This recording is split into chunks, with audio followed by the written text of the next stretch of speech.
It's time for the TBWZ Power Hour. Yes, sir. Get pumped.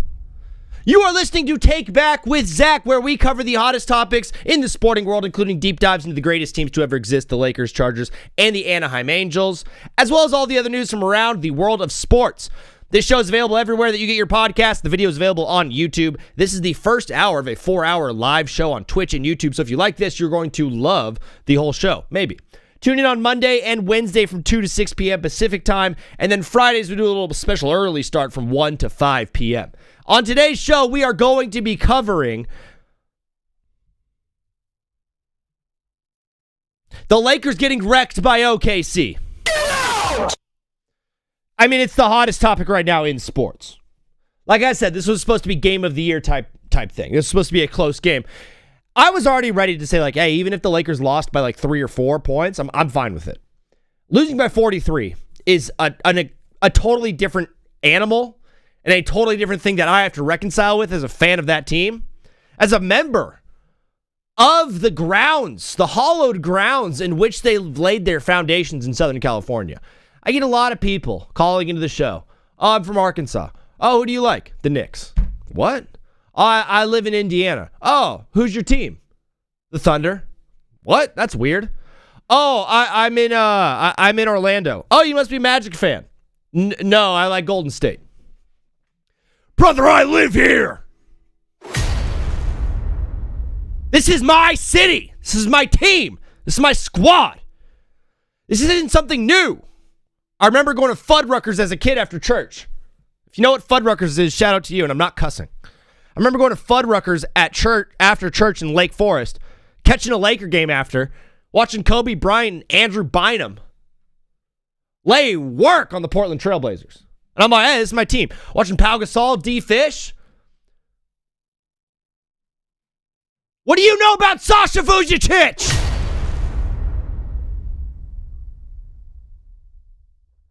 I'm not going to get mad. So, big rule on the show. Oreo's jumping in. XD1 is jumping in. What's up, XD? And what's up, JD? It's the Coward Hour. Lakers the greatest. XD. All right, let's just chill on that. Max remembers Fuddruckers. Shout out to Max. What is Fuddruckers? I know there's a restaurant called Fuddruckers, but what is a Fuddrucker? I don't know. Maybe we'll cover that later on the show. Like I said, the first hour of the show is mainly all of the sports news and some funny jokes along the way. Hours 2 and 3, we're going to be taking live calls. So if you're into that, hop in there. And then hour 4, the sour hour, to compare to the power hour, it's usually when I yell and complain and cry. So 2 things. I'm not crying anymore at all about anything that's happening. I'm not crying. I'm not complaining. I'm also not going to be yelling and screaming and getting mad today. Today, no yelling, no screaming, no getting mad. And it's pissing me off already that you guys think I can't do it.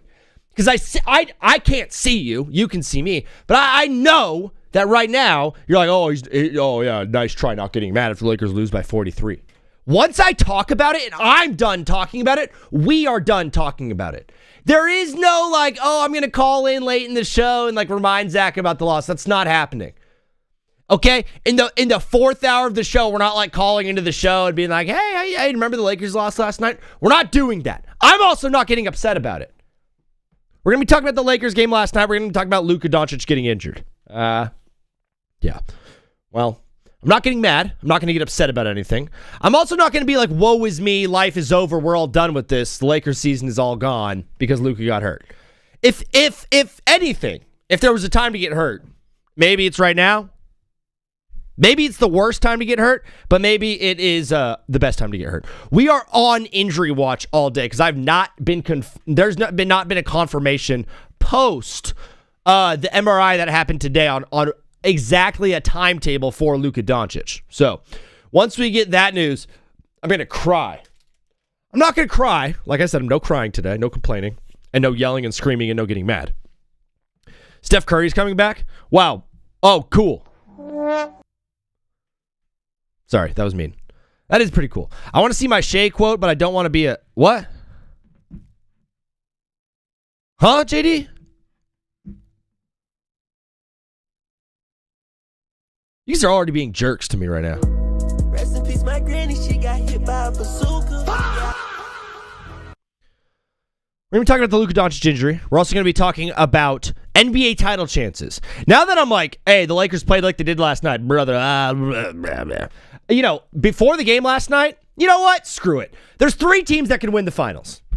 There's the Celtics, the Thunder, and the Spurs. Those are the 3 teams that can win the finals and have a good chance of winning the finals. And then there's a group of teams that, like, if they win the finals, I would be somewhat surprised by. But ultimately, if they have some good luck, can get it done. And that's the Pistons, that's the Lakers, that's the Nuggets, and that's it. That's the list. So I just blew that whole thing off. So I know. I was supposed to be saving that for later. Lakers is my only wild card team.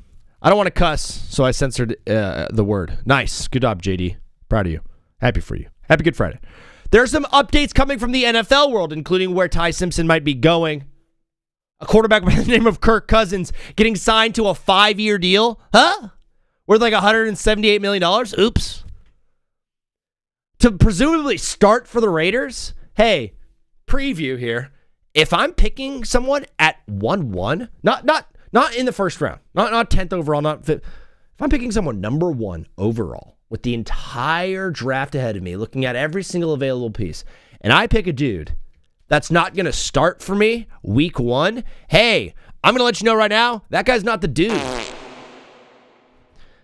We're going to be talking about the Tiger arrest video. Obviously, it's one of the craziest things that we've seen. It's actually like so sad. But because of how intoxicated he actually was, it turns out to be one of the funniest things in the world. I need to clip out I was on the phone with the president part so badly. I should have done that earlier in the day, but I was doing other things like sleeping and creating graphics for the show. We're doing a live watch log to all of the MLB games going on throughout today's show, including the NBA games. I'll be tipping off at 4 p.m. We'll be doing some watch logs early on the Minnesota and the Detroit game. But as always, this show starts the same way every single day without fail. It starts with the verse of the day. Today is Good Friday, so I wanted to remind us a little bit about the Lord's discipline. Therefore, this is from Hebrews chapter 12 at the beginning of the chapter. Therefore, since we are surrounded by such a huge crowd of witnesses to the life of faith, let us strip off every weight that slows us down, especially the sin that so easily trips us up. We all have something that easily trips us up, right? Easily is a very important word here. We know like stealing and murder are sins, but I'm not easily tripped up by stealing and murder. Those are very big things that I don't. Hey, listen. I don't have a thief's bone in my body. Well, I don't have a murderer's bone in my body. I got a murderer's bone in her body, though. Oh! Rest in peace, my granny. Shouldn't have said that. Especially during the verse of the day. Fernando will start by week 6. It'll be all good. Yeah, we'll see. Yeah, he looked pretty good in his pro day. Let us run with endurance the race God has set before us. Endurance, brother. We do this by keeping our eyes on Jesus, the champion, who initiates and perfects our faith. Because of the joy awaiting him, he endured the cross, disregarding its shame. Now he's seated on the place of honor beside God's throne. Think of all the hostility he endured from sinful people. Then you won't become weary and give up. After all, you have not yet given your lives in your struggle against sin. No, we are still standing tall. The cross was a very, very shameful thing. It was not like there were more pleasant ways for someone to be put to death in the time of Jesus. The cross was one of the most shameful ways to do it. It was a place of thieves and murderers. That was what the cross was utilized for. At the moment, talking has become difficult all of a sudden. We also do the movie of the day. Today's movie of the day, speaking of stealing, Ocean's 11. The plan is all set. The plan is set. The rules are clear. If all goes right for Danny Ocean's grifters, the payoff is $150 million. Divided by 11, you do the math. Is that 11 million? 11 times 11 is 111, right? So this would be, what's 150 million divided by 11? You do the math. The skill of Academy Award winning director Steven Soderbergh combines with enough star power to light up the Las Vegas Strip in this classy caper. George George Clooney plays Danny, defying the odds in a split-second heist of 3 Vegas casinos. All owned by by a magnate who is dating Danny's ex-wife. Wow. A fixer, a pickpocketer, a blackjack dealer, a film flamer, and others is well-defined roles are with Danny. Are you in or out? Drop in the chat. Are you in or are you out? Shout out to Ocean's 11. That's a good movie. It's spring break. I'm not doing math. Yeah. Happy spring break to all of those who celebrate. That, my friends, is the preamble. Now let's get into the show. Of course, today's show is going to begin with the biggest story of the day. And like I said, one more moment. For Good Friday, thank you, Jesus, so much for dying on the cross for our sins, Lord God. Where would we be without you? Thank you for taking on that shame, Lord Jesus. I pray that we continue to ask for repentance. You did it for a reason, not for us just to sit there and use it. Not for us to take the gift and to be wishy-washy with the way that we live. Let us not take advantage of the gift, Lord God, of grace, but try our best to live an obedient life. In your name we pray, and thanks. Amen. Brother, let's get it. So not once have I ever wanted to, woken up and not wanted to do this show until today. There's not a moment in my life where I've woken up and said, I am not happy, I'm not excited to do TBWZ until today. Because of that game last night. This game was over 5 minutes into the game. When OKC started on an 18-4 run, my mom looked at the TV and she goes, oh my gosh, they're losing by a lot. I said, yeah, it's over. And she's like, it's not over, it's still the first quarter. And I said something that I'll never forget. Probably heard it from someone else. But I put it on a t-shirt. This is my quote. You can't win a game in the first quarter, but you sure can lose one. I said that. No one else has said it before. That is my quote. The Thunder finished the first quarter up 20. They scored 44 points in the first quarter on their way to an 82-point first half. The Thunder shot over 62% from the field, 50% from three in the first half. They had 4 turnovers to the Lakers' 11. They out-rebounded us 23-11 and had 20 more points in the paint and 13 second-chance points all in the first half. Amen. Wemby didn't play last night? It was just a beatdown. It was just an absolute beatdown. Giving up 82 points and a half. Dog, I thought they could have gone for 90. I thought they could have gone for 90 points in the first half. There's going to be NBA games in the playoffs that finish 103 to 98 in the playoffs because we get more defense and we get a lot more misses and guys get tired and we get playoff games like that.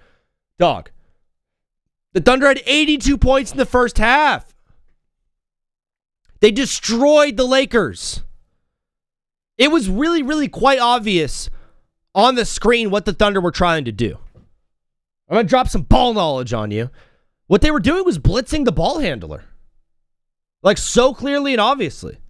Whoever had the ball, they're we're going to blitz you.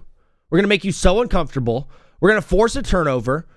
And we're going to go fly down the court and we're going to score easily. We're going to do it in the paint.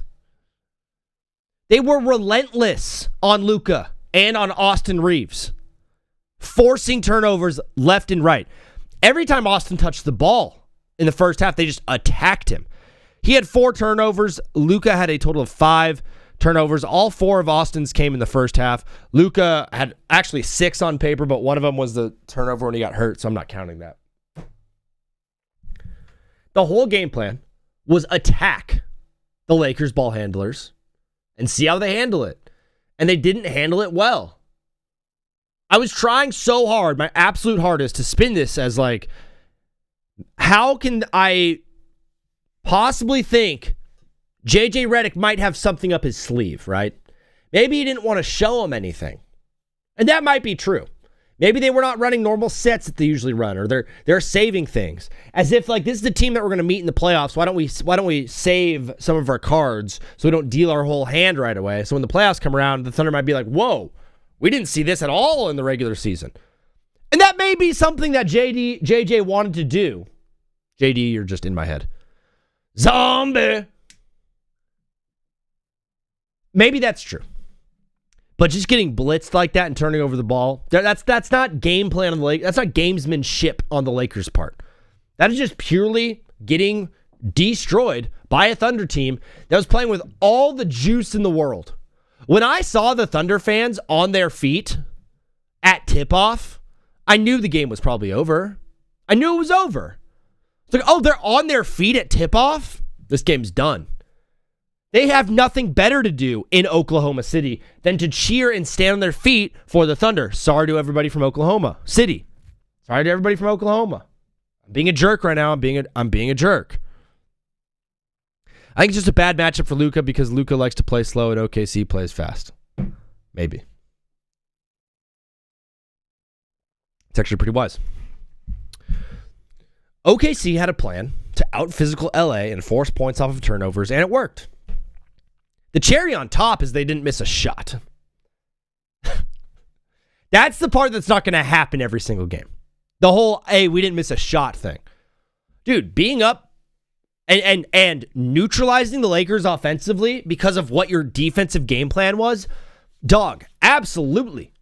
That will happen every single time you go out and try to do it if you're this Thunder team against the Lakers team, from what it looks like. But on top of that, hitting every single shot, shooting 62% from the field, shooting 50% from three, 90% from the free throw line, that part doesn't happen every game. That part definitely doesn't happen on the road. As bad a loss as this is for the Lakers, it's also the Thunder playing out of their minds and playing a game that is not, like, feasible. What they did last night was so unbelievable. Neutralizing the Lakers on defense and then hitting every single shot after that, that's not a sustainable practice. We can't just say, like, what's your game plan? Make every shot we take. You're going to have bad shooting nights. You're going to have rough nights, and the Thunder have, and we've seen it. We've seen some overtime games to some surprising teams. They end up winning those games. They do. But shooting the way they did, that's not something you can just bank on. It was a combination of the defensive effort and the fact that they could not miss. That just led to the absolute rout that we got last night. Oh, yeah, you're right, JD. According to JD, it's a tradition for the OKC fans to stand until they score. That's pretty awesome. That is fun. Put any team in that situation that the Lakers were in last night, in front of that crowd, in front of that team, shooting the way they were and playing the defense that they were, that team's going to lose. I don't care if it's the Celtics, if it's the Pistons at full health, if it's Denver at full health, if it's the Spurs at full health. If you go into that building and that crowd that crowd was part of the game. If that crowd is doing what they were doing, and that team is shooting and scoring at the rate that they were scoring, forcing turnovers the way that they were, and attacking defensively, there's not a team in the NBA that can beat the Thunder. If the Thunder do all of those things, there's not a single team in the league that can come close to beating them. They beat every team in the league by double digits if they do what they did last night consistently. No, Oreo. If the Thunder shoot with the percentages that they did last night in front of that home crowd and play the same defense that they did last night against Lakers, against any team, they beat any team by double digits. I don't care about the Spurs defense. If they shoot that way and they make every shot, nobody's beating them. You can't. And vice versa. If for whatever reason the Thunder were cold and the Lakers had the same percentages that the Thunder had, the Lakers would have won that game. It's impossible to beat a team that shoots the way that the Thunder shot last night. They're going to do that in the playoffs. They're going to do that in the finals if they get there. They're going to have those nights where they're an actually unbeatable team. There's not another team in the NBA that I can look at and say, like, if they play that way, they're unbeatable. If the Spurs played the best game they've ever played all season, and the Thunder shoot like they did against the Lakers on Thursday, the Thunder are winning that game. I'm embarrassed. Not as just a Lakers fan. I'm embarrassed for America. This was a nationally televised game. There wasn't really much baseball on last night. There wasn't really a great hockey game that I was looking at. We had no March Madness. The eyes of America were on Lakers and Thunder last night. People were making plans to watch this game. Hey, this was a game of the year. This was a game for the MVP. Winner of this game, whoever scored more points between Luka and Shea, won the MVP. We've never seen a game like this. And we let down a national audience. The worst part is, the past 16 games, Showtime has been back as Brandon Marsh hits his first home run of the year. It's a 3-run home run. Phillies are up 6-0 with one out in the top of the first against the Rockies. The Blue Jays have tied up the White Sox on the road. It's 3-3, bottom of the 8th. Andrew Benintendi is up to bat against Varland is pitching. You think the Lakers could beat the Spurs if they match up in the playoffs? I'll get to that in just a moment when I do my NBA when I do my title tiers, if you will. No, I'm saying tears. I'm not crying today. Tiers. I'm sorry, America, that within 5 minutes of that game, it was over. Maybe you were like tired and you wanted to go to bed, so maybe it was a good thing and you got to just like turn the TV off and go to bed and not think about it again. And then wake up to a final score of them down by 43.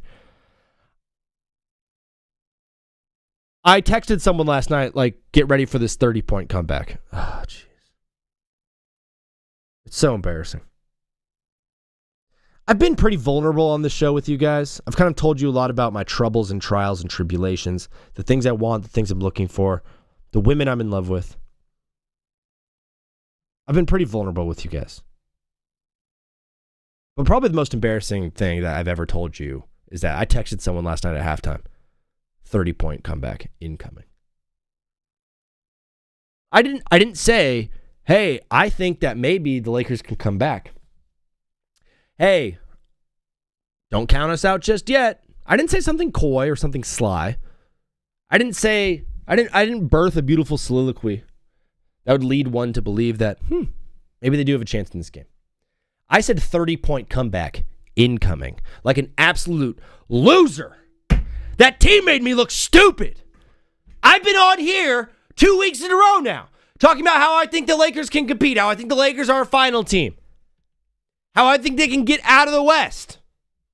LeBron should play for another 5 years for the Lakers. I said that on Wednesday. Boy, oh boy, am I embarrassed. I'm not going to lie, I totally thought we might choke and make it close in the fourth. Once Luka got hurt, I was like, yeah, okay, there we go. Speaking of, a bunch of people were pointing out that the Luka Doncic injury was probably avoidable, as Luka was grabbing his hamstring early in the game. I was on Get Up today. I wasn't on it, but I should have been on it. I was watching it, and they were talking about how they showed clips of Luka Doncic grabbing at his hamstring in the first quarter of the game and early in the first half of the game, all the way leading up into the injury. He was limping. He was grabbing his hamstring. People were like, look, you're down 30. And you put him back out there? JJ Redick, you idiot. Dog, Luka's been nursing that hamstring the past like 3 games. He's been hurt the past like 3 or 4 games. Yet he's just been playing through it. Every single game I've seen this week, he's grimacing. He's grabbing at the hamstring on the bench. He's stretching it out. It's been a thing. This has been something that's been lingering for him.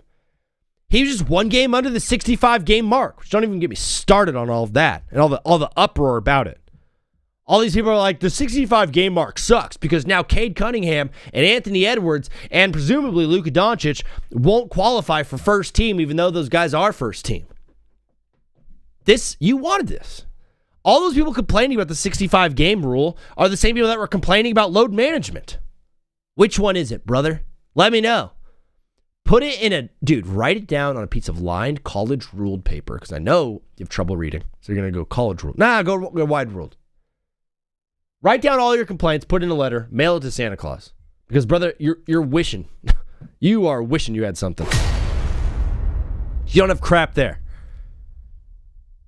JJ Redick after the game said they were going to give the starters 6 minutes of the third quarter, and if they didn't cut into the lead, they were going to pull them. He said you get 6 minutes. That's half of a quarter. Told all the starters, you get down 34 at halftime. He says, listen, you guys get 6 minutes. if you can cut into the lead, you're going to keep playing in the game. If you cannot cut into the lead substantially in 6 minutes, you're off. The injury happened with 7:39 remaining in the quarter. So at least J.J. Redick's a man of his word. At least he's a man of his word. Well, Oreo, 50-game rule. Now we're letting guys miss 32 games and qualify. Now we're letting guys miss 32 games and qualify. Apparently there's going to be an executive order to regulate the NIL and transfers for college sports. I would love to see that happen. I would also love to put my hat in the ring for commissioner of the NCAA. Hey, I don't know, Greg Sankey, I don't know, all the guys who are watching this. If I have a feeling that the president of the SEC, and I know the ACC commissioner usually watches the show, I'm going to put my hat in the ring for commissioner of the NCAA. I think I can govern it well, and govern it fun, too. It's not about, like, being well-governed. It's about having fun with it. You know all the stuff in America that's happening? We're, like, going to war, right? They're distracting us with some sort of, like, moon launch thing, Artemis 2. Gas prices are $6.50 right now in Southern California. Prices of food has gone up 7x since, like, 2021. There's all these things that are going wrong in America. It'd be a lot better if they were doing it in a fun way, right? If they're like, hey, guess what? Eggs are expensive now. I know it sucks. But they were like releasing funny videos and be like, I know we're mad, but here's a funny joke. Like if they just did the government part funny, we would be a lot more chill with it. We're like, yeah, I know things aren't going well, but hey, at least they give us a good laugh. That's what I would do with the NCAA. It wouldn't be run well, right? I wouldn't govern the NCAA well. I wouldn't make sure that players are well taken care of and coaches are incentivized to teach the kids or that they're incentivized to get good grades. I don't care about grades. I don't care about any of that. I wouldn't govern it well. I'd govern it fun. I'd govern it very fun. Things like MAC teams now are part of the G5 or they're out of the G5 and they're part of the power conferences and they get an at-large bid every single year to the playoff. That's fun. Fun things like a guy after 2 years has to transfer. You have to transfer every 2 years. But you can't transfer after one season. Okay? So I that's the rule I would do. You have to transfer after two, but you can't transfer after one. Mascots can get points for the team if they successfully beat the other mascot in a fight. It's worth 3 points. It's called the halftime fight. We're revolutionizing the halftime show. I love the marching bands. The bands are our pre-game thing, and they're a post-game show as well. But at halftime, we're doing mascot fights. We're not doing battles to the death. I just need to visibly see that you, the Gator, chomping away at the weird Vanderbilt Commodore guy. I called him a Vandador. I want to see you kick his butt. I want to see it with my own eyes. I want to go, award 3 points to Florida. I'm going to talk like that, too. Here. A soft tissue injury is so wide open in terms of like what the timetable could be for return. If they told me it's going to be like a week or two, I'd be like, okay. If they told me it's going to be a month or two, I'd be like, okay. If they said he's out for the season, I'd be like, okay. All of those are possible options with a soft tissue hamstring injury. They had I forget who they had talking about. I believe it was Richard Jefferson. They were asking him about, Hicks bro's on his phone in class. Bro, I'm too hot for teacher. Someone said like, the soft tissue injury thing. It's such a feel for it. Man, I'm having the worst thought ever, and I don't want to share it. I don't want to share this bad thought at all. I'm not going to share it. I'm having a horrible thought, and I'm not going to share it at all. Sorry. We're just going to forget about that. I'm going to assume Luka will be on the floor sooner rather than later, but I seriously doubt he plays in any of the Lakers' next 5 games. I'm going to assume with something like a hamstring that he's going to be here for the playoffs, and he's going to play playoff basketball for the Lakers. I can only assume. But the next 5 games, I do not think he plays at all. The 5 games as Toronto's got a man on second, 2 outs in the top of the 9th. The final 5 games are at Dallas. We have OKC again at home, at Golden State, and then we have Phoenix and Utah to finish the season at home. I don't think Luke is going to play in those next 5 games, meaning he's going to be ineligible for the end of season awards, all that kind of stuff. Bro, I totally thought today was Saturday and I slept through my orientation for my job. I was freaking out. JD, what orientation are you doing? You're starting a new job. I remember you said that in the chat the other day. I would love to know what you're doing. On Twitch, the title should be Luka Doncic injury. Yeah, there it is. Cool. We're all set. I love you guys so much, by the way. Just want to let you know. Deep love, deep passion. To all the people that said, like, oh, dude, Luka was clearly hurt before the game. He was hurt in the first quarter. Can you imagine the backlash that he would have gotten if he sat out this game against the Thunder and against SGA? Could you imagine? Right now, today, the narrative all over my screen, all over ESPN, all over wherever you get your sporting news, Stephen A. screaming at the Lakers. Why is he even playing? If the man is hurt, hey, if the brother was hurt, I can do a good Stephen A. Why is he even out there playing? Could you imagine if he didn't play, if he sat that game out and was like hamstring soreness, I'm out. Today, all those same talking heads that are saying it was such a horrible idea for him to play would be screaming at the top of their lungs, he's so soft. You have to play in that game. I don't care how bad you're hurt. You have to play in that game. So which one is it? HEB. Let's go. Dude, JD, I know what HEB is, dog. I've been to HEB. I've been to Texas many, many times in my life. I've been to San Ann. I've been to Houston. I've been to Dallas. I've been to Austin. I've been everywhere in Texas, dog. Everywhere but El Paso. I know everything about Texas, left and right. It sucks.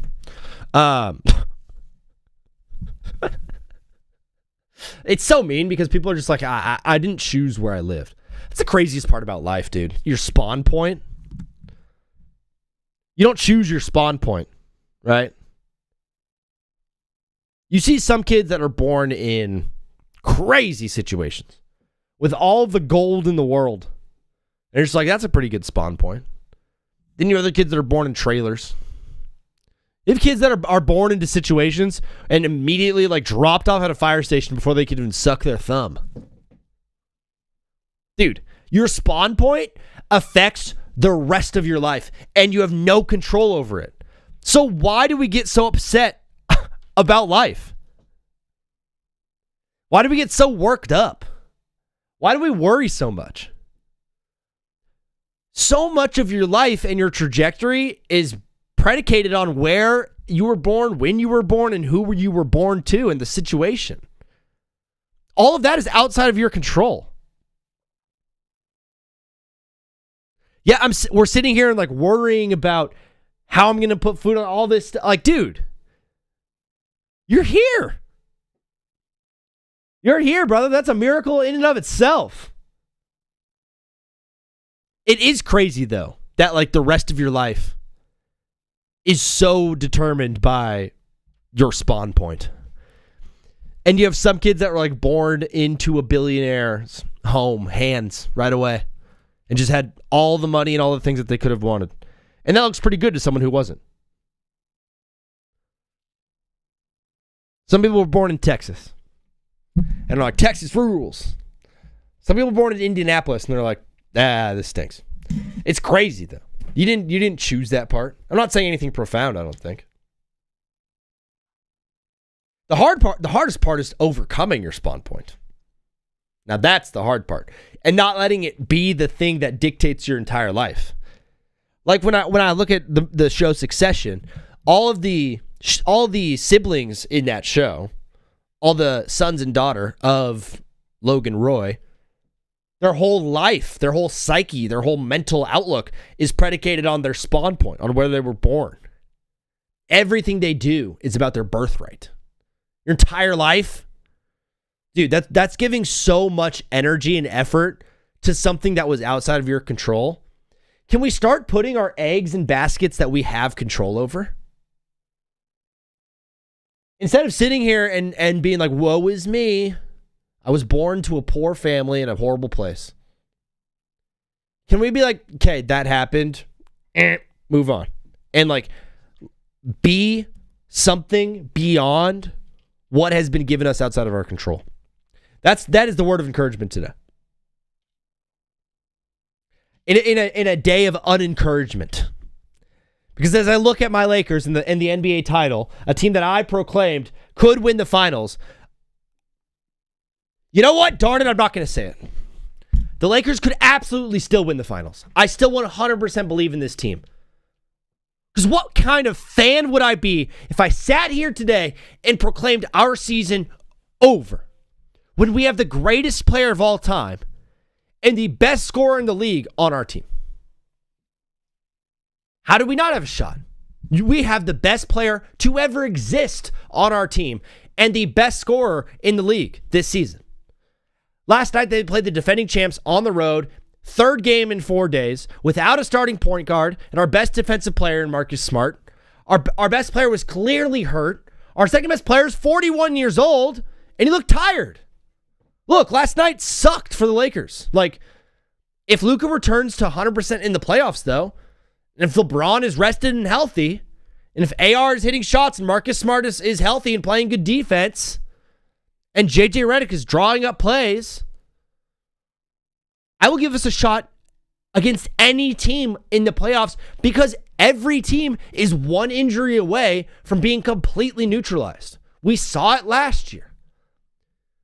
I can't even sit here and say that the Thunder were the best team in the NBA last year because I didn't see them play the Celtics. Do you remember how good that Celtics team was? When Jason Tatum got hurt, all of their hopes and dreams were gone. If the Pacers took OKC to 7 and nearly won it without Tyrese Halliburton, they had a first half lead in that game. I'm not sitting here and saying the Celtics would have absolutely won the finals last year, but dog, given the way that OKC played against Indiana in the finals, I can't 100% believe that was the best team last year. They were the best team at the end because their superstar wasn't hurt. The point I'm trying to make is every team is one injury away. So when you try to sit here and say the Lakers season is dead, they suck, look how bad they lost to the Thunder. Hey, what if the Thunder lose Shea? What if the Spurs lose Wemby? What if the Nuggets lose Jokic? All of those teams will lose to a fully healthy Lakers team. Because in the NBA, every team is one injury away. DeAndre Ayton is the problem for the Lakers. He had 0 rebounds the entire first half. Yeah, he was horrible. He was truly horrible.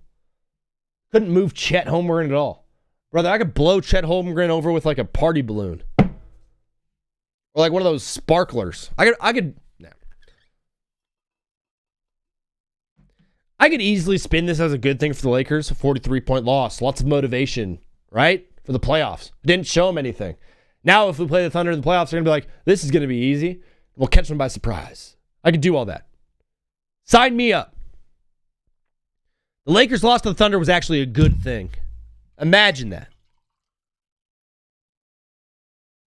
I tried so hard today to spin this into the Lakers loss to the Thunder on Friday was actually a good thing for the Lakers. I tried so hard. And I'm probably going to put that in a clip right there, Paprika. I'm going to put that in the front of a clip and then talk about the Lakers titles chances. People are going to be like, hey, dude, you're retarded. Hey, this guy's retarded. You should see some of the comments I'd be getting. I was saying some wild stuff online yesterday and the day before. And people took the bait, brother. People took the BAIT. That's enough about the NBA. Let's talk about God's greatest gift to mankind outside of his son who died on the cross for us. Happy Good Friday. The NFL. Sounds like me when OU loses during college football. Yeah. It's horrible. I was thinking about this, JD. I'm so excited for college football to be back. I love college football. It's also like the most delusional I get. This team right here, I'm so delusional about the Trojans. I'm so delusional about the Trojans, dude. But if you're not completely, utterly delusional about your college football team, you're not doing college football right. You need to care about that team for whatever reason more than any other team that you have. there's something about it being children and about like regional pride. That's the one place where people still have like deep regional pride or alma mater pride. As Connor Griffin gets his first hit ever as a major leaguer, it's going to be an RBI double for Connor Griffin. We saw it here live on TBWZ. That's awesome, dude. Connor Griffin, 19-year-old phenom for the Pittsburgh Pirates, rips a double off the wall for his first hit of his MLB career. Dog, he's 6'2", like 215, and he's playing shortstop. He looks unbelievable in a baseball uniform. And it's not his last hit. I'll put that way. Yeah, Oreo, future best player oat. It's funny how the Pirates have the future like best hitter and the future best pitcher on their team. And still absolutely stink. Dan Graziano was on Get Up today saying that after talking to all the teams at the annual league meeting that we had this week, shout out to the coach's picture, he does not believe that there's a team out there that's willing to take Ty Simpson in the first round. I don't know. For you and I, Ty Simpson, 16 overall to the Jets, was a lock. That's like a shoo-in. I would 100% believe that he's still going to be the second quarterback taken in the draft. But now I'm like, I don't even know if it's going to be on night one. As Connor Griffin rounds third. Play at the plate. Not in time. He's safe. Bro, he's so fast. OMG. Pittsburgh is up 2-0 on Baltimore. Chris Bradish not having the best outing. Wow, that was awesome. And we'll still lose both like Barry Bonds. Yeah. I could like USC if Lincoln Riley wasn't there. Well, that's the OU in you. That's the Oklahoma in you. The sporting world has circled the Jets at 16. But if you have Geno Smith, who, listen, Geno Smith is a better option than whatever they had playing quarterback last year. If you disagree, say, I disagree or something. I don't know. Or like, give your dog a treat if you disagree. It's going to be funny when there's thousands of people watching the show and I say, like, you want a treat? And like hundreds of dogs across America are going to be like, I do. Dogs are so stupid. Dude, one of my dogs eats my other dog, tries to eat my other dog's poop. Dogs are, dude, he's like the cutest dog. You're like, oh, bro, I love you. I care about you. I want to see you succeed. I care about what you did today. I love watching him explore. I like watching him just hang out. I love watching my dog sleep. I'm just like, dude, this dog rules. And then he's like, I'm going to go eat the other dog's poop. Be right back. And you're like this. You're disgusting, you horrible animal. I'm disgusted by my dog's behavior when he does stuff like that. The Pirates are destroying Chris Bradish right now. Jeez. 3-0 Pirates.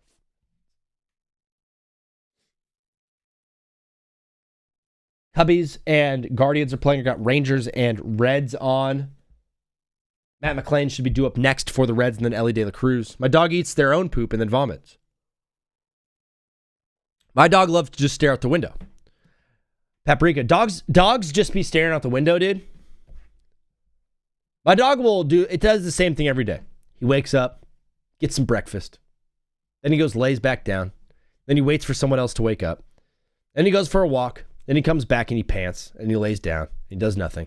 Waits for me to finish work. Plays with me for a little bit. I throw him the ball. Then he lays back down. Are they living the life or what, dude? Are dogs actually having fun? Seriously.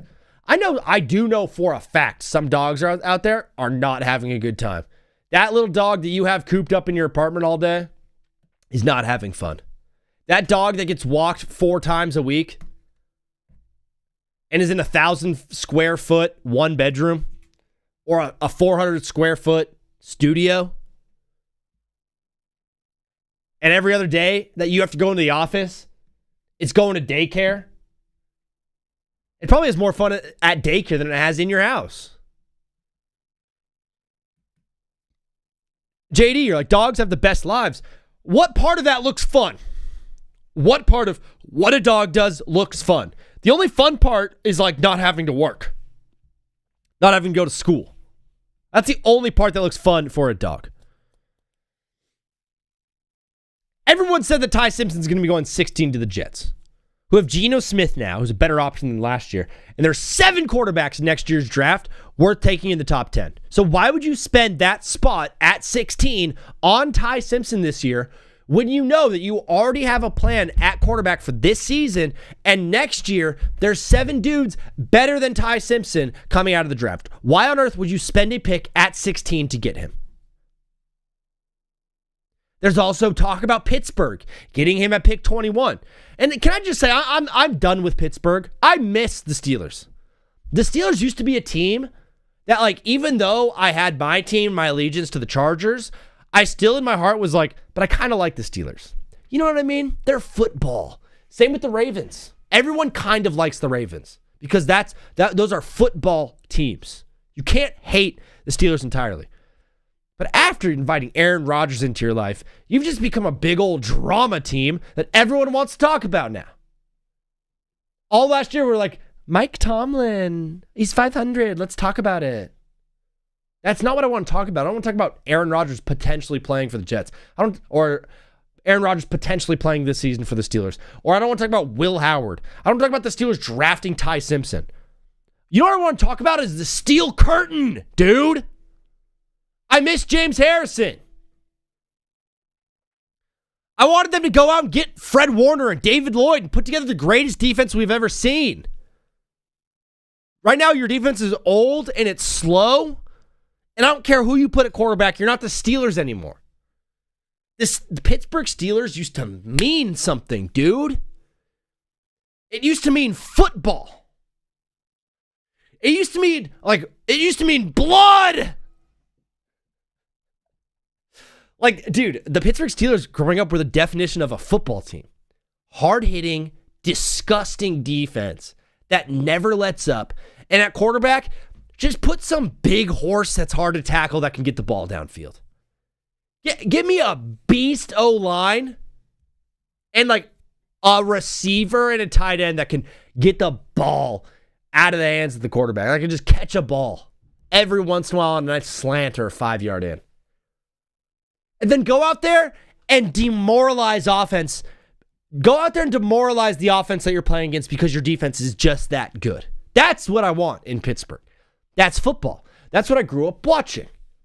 That's not the Steelers anymore. This new iteration of the Pittsburgh Steelers, where the only thing we talk about is whether your head coach is going to coach there or not, or being 500, or Aaron Rodgers. What happened?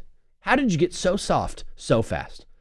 That was the hard-nosed team. That was like the team up north that you're like, we're going to try to be like the Steelers. We want to be like the Steelers. They're a hard-nosed football team that doesn't quit. They've got grit and energy. They never quit on a play. They're always in it because of their defense. And now I'm looking at the Steelers like, hey, that team gave up 500 yards last year to Joe Flacco.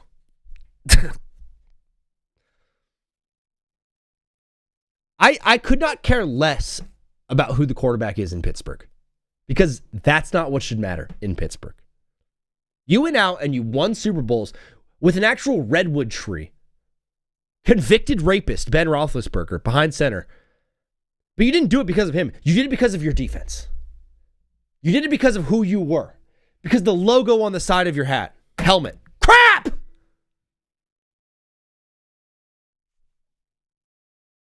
Sick and tired of messing up. Paprika. Side note on the Steelers. My bad. What was the other paprika I had? Dogs? No, there was one before that. It was pretty good.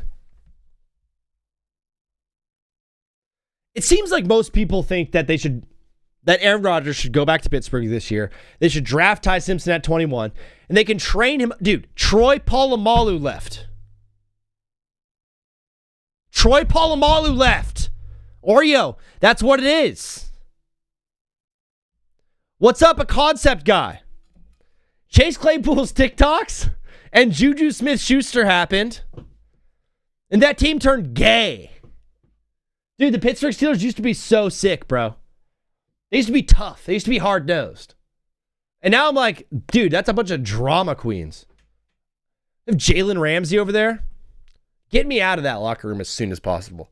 TJ Watt must hate it there.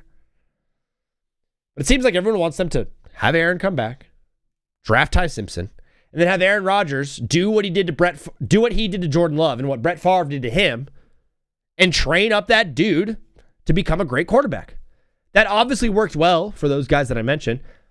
And it looks like the Raiders are trying to do the same, as the Raiders have signed Kirk Cousins to a 5-year, $172 million deal, which is essentially $20 million guaranteed year one. It's money turning me on. It's money turning me on. Ramsey, Rodgers, and Metcalf in the same locker room. That is yeah. They're putting on a show this year. They're not trying to be the Steelers anymore. But Kirk Cousins is now a Raider. This will be the 11th season in a row that Kirk Cousins' contract is fully guaranteed. The idea is basically that Cousins will presumably start the season and be a bridge quarterback to get to Fernando Mendoza. And he's going to train him up. And hey, I can't think of a better guy to do it than Kirk Cousins. This is a guy with zero issues in the league, a dude that was counted out, a low draft pick, someone that's been on bad teams and led them to the playoffs, someone that's been on good teams and taken them deep into playoffs. This is a quarterback in Kirk Cousins that doesn't necessarily have the physical intangibles, but mentally is locked in and dialed and is accurate downfield. Is a great quarterback to train a guy like Fernando Mendoza, who everybody's kind of calling like Kirk Cousins 2.0. Yankees win. What's your favorite NBA player all time? A concept guy? Lamar Odom. That's the idea, right? But in my head, hey, whoever you draft number 1 overall should probably start on your team that year. If you are the Raiders and you're like, hey, we're going to take Fernando Mendoza 1-1, but we're going to have Kirk Cousins start the season and train up Fernando Mendoza, our number 1 overall pick, maybe that guy's not worth drafting number 1 overall. If you are not fully reticent of the fact that he's going to be your starter, they're not willing to name Fernando Mendoza their starter. They want Kirk Cousins to be their starter this season. Why on earth would you take that guy 1-1 when you don't think he's ready to play football? Whoever you take in the first round needs to start on your team that season. Or it's a waste of a pick. Whoever teams take in the first round, that's a guy that's going to play and start every game for that team that season. We don't see number 1 overall picks sit. If you're going to draft a dude at 1-1 that isn't ready to start, maybe the best idea would be to trade that pick away and get someone who can. It doesn't make any sense to me. I watched Fernando Mendoza's pro day. He looked really good. Like that dude's a professional football player. That dude looks really, really good at football. The throws he was making were awesome. And then I get this notification that they just signed Kirk Cousins. I'm like, tap me out. What's going on? If I'm a GM of a team and I draft a player at number 1 overall, I expect that person to start for my team. Name me the last number 1 overall pick that didn't start the next year. Week 1. Week 1. Let's go back through. Cam Ward started last year. Week 1. Caleb Williams started week 1.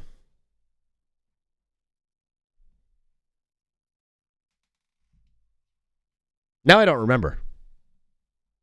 2023? Bryce Young started week 1. Let's keep going. 22. This one's really hard. This is not a very fun game. Who was 2022 before Bryce Young? Was that Zach Wilson year? 2022 was defense, I think, as well. Either way, you guys get my point.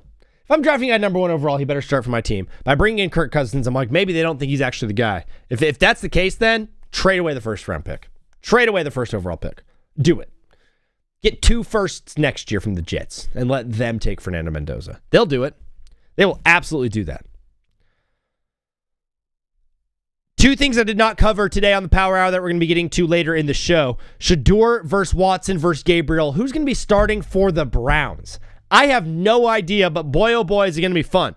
According to reports from Todd Monken, the new head coach of the Browns, Shedeur Sanders has been in the building every single day. He has not seen Dylan Gabriel one time. He's talked on the phone with Deshaun Watson, but he has not seen him face to face. We will break all that down. Basically, what I'm thinking, it looks like Shedeur Sanders is going to be the starter for the Browns week 1. It looks like it's his job to lose. You can't start Deshaun Watson, a guy who's played 19 games in the past 5 seasons. Okay? And Dylan Gabriel hasn't even been there one time. Didn't even look good last year. Bro, it looks like a guy who's just excited to cash a check and was just stoked that he got the signing bonus that he did get. 2022 was the Jags' defensive pick. Hot take, Dylan Gabriel's better than Sanders, but the fans hate him. I didn't see anything on tape that led me think that Dylan Gabriel was better than Shedeur Sanders. I didn't see anything on tape that let me think that Shedeur Sanders is a starting quarterback either. There were a couple good moments, like against the Raiders. He throws it too slow. His arm movement is not fast enough. And of course, we're gonna do a Final Four preview. Illinois versus UConn on Saturday at 3 Pacific, and then Michigan, Arizona at 6 Pacific. We're going to be talking about both of those games. We're going to be talking about the 18th game in the NFL season that the owners are trying to get. We're going to be talking about the Tiger Woods videos that dropped, some of the hate on Memphis, and much, much more. You've been listening to the TBWZ Power Hour. Thank you so much for watching. See you again on Monday. Fellas, we're going to be taking a 5-minute break. I got new breaks for you, so these are just new ones. Then we're going to be going live on TikTok. Love you guys so much. See you in 5. Hats off to the NFL. That was an amazing regular season. This season should have already messed up. First sentence already messed up. Okay. This season, should it have been a movie, would be considered a frontrunner for Best Picture. It kicked off with a thrilling comeback win for the Bills over the Ravens in Week 1 that would prove to be a bit more foreshadowing than anyone in Baltimore would have expected. As last night, the NFL season was bookended by tragedy for the Ravens. A perennial playoff team now sits on the couch with some very familiar foes. We have finally witnessed the downfall of the Chiefs as Lamar, Joe Burrow, and Pat Mahomes, 3 of the best QBs in the game, watch the playoffs from Cancun. Who took their place, you ask? Oh, just a bunch of dudes that everyone had already written off. Guys like Bryce Young, leading the Panthers to the playoffs for the first time in his career. Trevor Lawrence and Coach Cohen taking Duval back to relevancy. And of course, Ginger Cuz himself, Sam Darnold, leading the Seattle Seahawks to the #1 seed in the playoffs. But of course, this year all started out with one of the craziest trades we have ever seen in the history of our game. Adam Thielen said, "I'm coming home," and returned to Minnesota. Speaking of the Vikings, we all got to officially meet 9, who turned out to be more of a 4, but he wasn't the only QB we got to see play for the first time. Maybe the most shocking thing to happen the entire offseason of the NFL was the Cleveland Browns passing on Tyler Shook. The Shedeur Show was fun, though. Now with Stefanski gone and 2 quarterbacks on the cast. Wait. Oh, yeah, Deshaun Watson still wants to play. You know what? It should be a fun offseason in Cleveland. The Jets offseason might not be as fun, but as always, these sad Jets fans will be filled with the same false hope they are every year. Good luck, fellas. I wouldn't wish your pain upon my worst enemy. America's collective enemy, the Cowboys, had one of the most fun seasons ever for NFL fans across the world. They played the most exciting football games with one of the best offenses this game has ever seen. But their defense was so bad, they kept on losing. Jerry Jones eventually got peer pressured into trading a bunch of assets at the deadline to bolster their defense and make a real shot at the playoffs. Much to their chagrin, it didn't work. LOL, Cowboys fans. You had Bo Nix and the Broncos play thriller after thriller. What?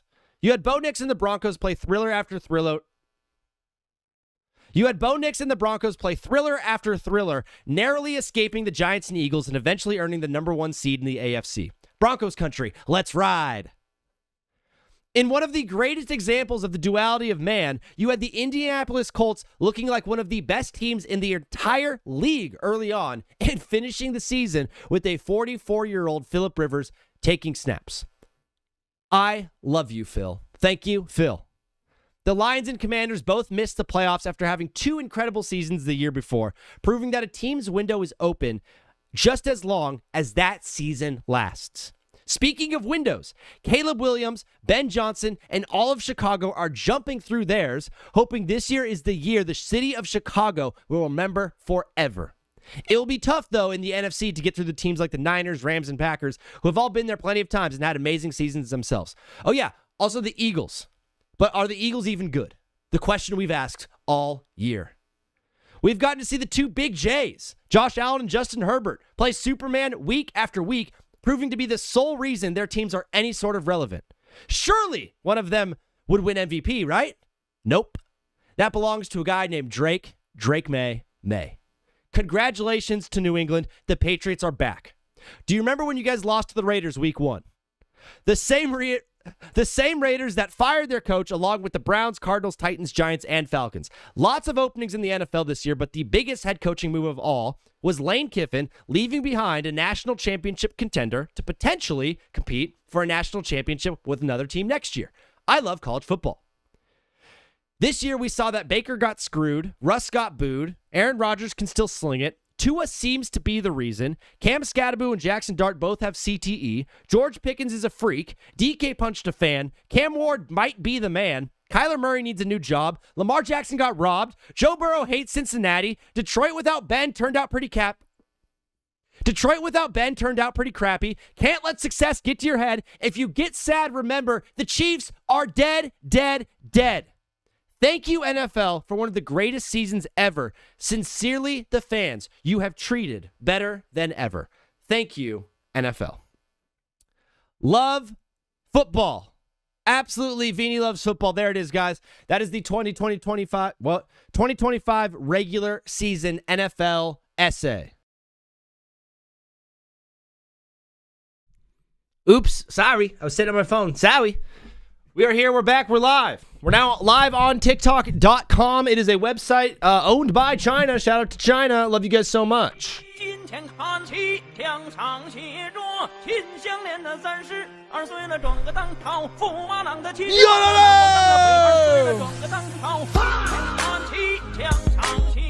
That was timed perfectly. That was timed so perfectly. Do we have any news on the Luka Doncic injury? Do we have any news at all on the Luka Doncic injury? Because I need it now. I need it in my bones. I need to figure this out. Adam Schefter has tweeted. Breaking news. Oh my gosh, guys, breaking news.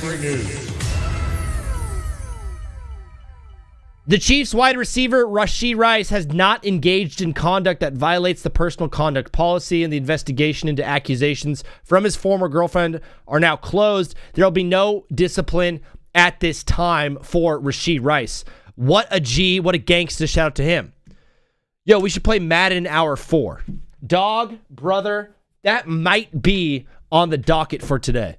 Here's the thing. I would have to go grab it from downstairs and bring it up, but I don't mind doing that at all. I got Madden 26. Let's go. Yeah, we can maybe do something. On TikTok, I do have my Final Four predictions. The Final Four is upon us. This March Madness. Listen. I am someone who is a glass half full kind of guy. We call us optimists. Get Caleb off my screen. XD, you do.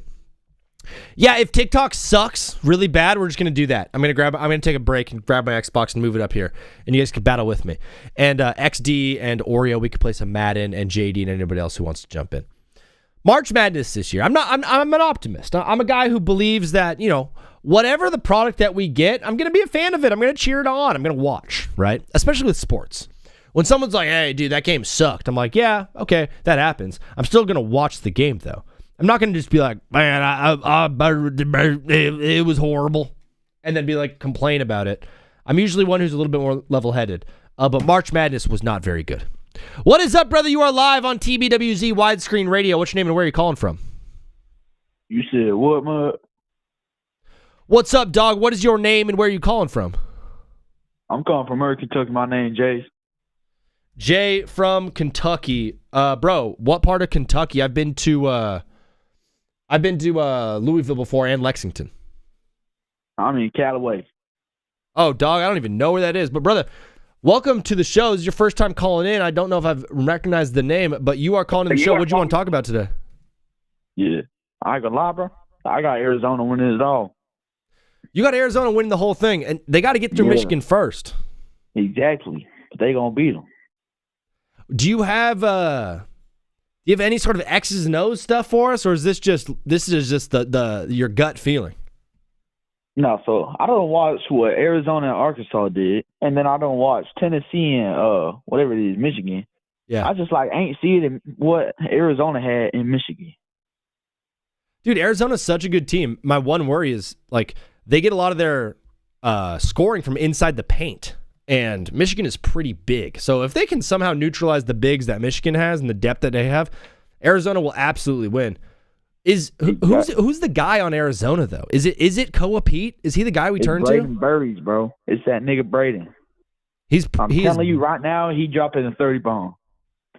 We got a 30 bomb prediction on Burries right now. Yes. Dog, he's a great basketball player. Do you feel like that we have the 4 best teams left in March Madness, or did someone get snubbed? Nah. I got Florida.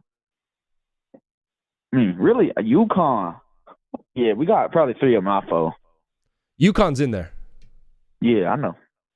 UConn is so good at basketball. I have them losing to Illinois, though, just because of how big Illinois is and some of those Europeans over there.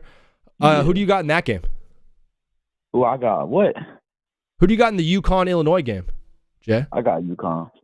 Yeah, so you got UConn and Arizona in the championship game, and then you got Arizona winning it, right? Yeah. Yeah, bro. It's been an interesting Final Four. Definitely not like the best Final Four we've ever had, but it's been heating up. Are you more of a college basketball guy, or do you also like the NBA? College basketball. I don't fuck with pro sports. No, you're just a college guy. Do you like college football? Yeah. Bro, I am so excited for college football, and we're like 3 months away. Yep. My team ass. I ain't gonna lie. We went 2-10 last season. Are you a Kentucky fan? Football. What? No, I'm an Arkansas fan. Oh, you are an Arkansas fan through and through. Dog. Yeah. Who was your quarterback last year? Halen Green. Dude, he's a good football player. Yeah. He's a real good football player. And you got a new coach too, so I'm really thinking that you guys could turn it around. I mean, being better than 2-10 shouldn't be too hard. Yeah, shouldn't be too hard. Jay, you are the absolute man. Thanks for calling in the show. Anything else you wanted to say to people on the way out on this Good Friday? Nah. All right. God bless you, brother. We'll talk to you soon. Sounds good, man. My guy Jay calling into the show, getting us started off hot. What is up, Jay? What is up, Shady Hoops? What is up, Trader Bobby? My friend Bryson calling into the show. We're going to take a new caller right now. Someone said, you more confident in Illinois or Michigan? Dude, I think there's no way I could possibly be wrong. I'm so hot right now. What is up, brother? You are live on Hey. You are live on TBWZ Widescreen Radio. What's your name and where are you calling from? My name's Jay, and I'm calling from Connecticut. I literally just had a guy on the phone call in and say his name was Jay. Is Jay short for something, or is it Jay? Jason. Jason. Can I just call you Jay? Yeah. Okay. Jay, you're calling in the show. You are from Connecticut. I'm going to assume you're a UConn fan? Yes. Dog, tell me why you think you're going to beat Illinois. I'm not very confident in UConn because, out of these years that they've dominated, I don't think that they're as good this year. Huh. You think this is more of an off year for a UConn team that's been dominant the past 4 years? Yeah. I've noticed a difference that they haven't hit as much shots. They aren't playing the UConn basketball that they used to play. They still got that coach. They still got Dan Hurley, though, dude. Yeah. For me, he is the heart and soul of that team and the reason they're going to move forward. One of the reasons I wouldn't be confident, dude, they're playing Illinois in Indianapolis, and it's like an hour-and-a-half drive from Illinois' campus. So it's going to be kind of like a home game for Illinois. Yeah. Yeah, it's going to be absolutely massive. Do you have any plans to watch the game on Saturday? Do you know where you're watching it? From the couch. I mean, you chilling with the fam or chilling with the boys? What up? I mean, with the boys would be cool. Yeah, what do you and the homies usually do on the weekends? Are you guys ride e-bikes? Are you tagging things? Are you breaking the law? Are you staying respectful? Staying respectful, Yeah. riding the bikes and Yeah. watching games. I'm not a cop, by the way. I was just curious. Have you ever done anything illegal? Maybe a few, but not anything really bad. Can you tell me one thing that you've done that's illegal, and I'll tell you one thing that I've done that's illegal? I was at McDonald's, and I told them I didn't get my food, and they gave me like $30 worth of McDonald's for free. But you did actually get your food? Yeah, I eventually got my food, but I didn't pay for it.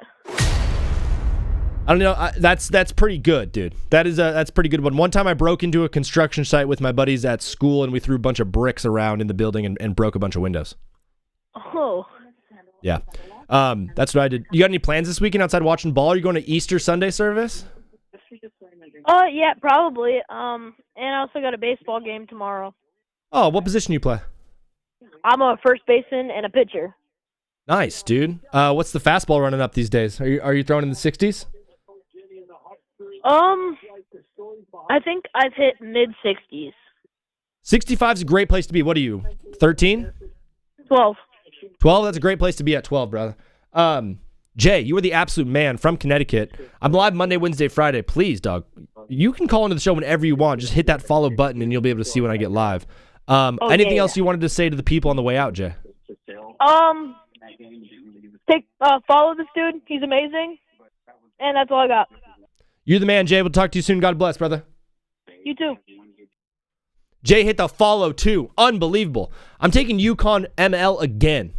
Jacob Linus 10. UConn beat Michigan State bad in the first 10 minutes. Do not discredit them tomorrow. Dude, they're a great team. UConn is an awesome team. They were a shot away from losing, which is not like the biggest thing in the world, but yes, it is still true. They had one of the best records in a hard conference. Duke should have had Michigan's region. Duke got the hardest region for no reason. JD, I feel that. I feel that. Yes, dude, stars are rolling. AJ Weave says, how do I hop on the call? Brother, number at the top of the screen. You dial, I answer. You dial, I answer. We've had a bunch of people calling in about UConn and Illinois, Michigan, Arizona. I want to just give my thoughts on the game before I proceed with any sort of hijinks or shenanigans. By the way, if you've never seen this show before, this show is all about hijinks and shenanigans. It's about silly, it's about being goofy, it's about talking ball and having a good time doing it. I'm going to save my call for later. I already know what you're going to say, Oreo. It's going to make me so mad. Is something wrong with TikTok? I don't know. Something might be right. Brick with the roses. Oh! What is that, brother? You are live on TBWZ Widescreen Radio. What's your name? Where are you calling from? Hey, it's Alex, and I'm from Colorado, actually. Are you the Alex from Colorado? No, I'm AJ Wees on the chat. Yes, sir. We have a guy who calls in every day who's like a sports radio guy from Colorado. His name is Alex, and I'm like, this is strange, no, but not at all. I'm not in that area. I'm not that smart, bro. What arena are you in life if you're not in sports radio? What area am I in? What arena are you in? Are you in construction arena? Are you in electronics or tech? No, man. I actually work in like dog business, actually. In dog business? Are you on the breeding side or the taking care or the grooming? Taking care, actually. He's a caretaker. We absolutely love that. We love dogs on this show. Alex from Colorado. You're calling into the show, dog. What did you want to talk about today on TBWZ? I mean, can we talk about Mizorowski's opening day start? Jacob Mizorowski of the Milwaukee Brewers? Yes, sir. Yes, bro. Fire away. What are your thoughts on the Brewers' start to the season? I mean, they have great pieces. They have the speed. They have one of the youngest players. They got Jackson Churio. I mean, they got plenty of guys on that team, that roster, to be formidable and win that division with the Cardinals already in a rebuild stage. Yeah. You know what I mean? And I'm a Braves fan, and I'm just saying I respect pitching a lot. Just because, what do you do in the playoffs without an ace? 100%. Yeah, you need that ace. And the Brewers look really good. I'm a Braves fan, and Chris Sale, look at him last year, man. Yeah. Chris Sale was great last year. The only reason that you guys had a chance at doing anything. And this year he's been off to a great start as well. Pitching is really everything. My worry with the Braves what about Drake Baldwin? Drake Baldwin, I'm unfamiliar with the name. He's actually, I have his auto. I got his auto back in last year. Nice. At the Rockies at Coors Field. It was just kind of a freak thing. Is Coors Field a good time? I've never been. It's let's just say it's a glorified bar because nobody cares about the Rockies. What are the beer prices? The beer prices? Is it like, because I live in Southern California, and Dodgers game, it's like $20 for a Modelo. I would say just around that range. Ah, okay. Yeah, but there's like rooftops and things. Like when you go to Coors Field, like I'm a Braves fan, you see more Braves fans than you see Rockies fans.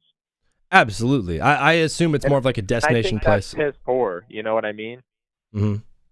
I just like what they just don't. All they do is they think they're rebuilding. I mean, they got rid of Nolan Arenado. They got rid of the whole blueprint of the organization, and it just fell to pieces. Dude, I remember when Trevor Story was the best player in baseball. Yeah, the storybook, man. Yeah, he was fun to watch too. I also recall when the Braves. One second, when the Braves were the best team in baseball a couple of years ago, they still have a lot of those pieces, and they've added some new ones and shuffled some things around. Are the Braves going to make the playoffs this year?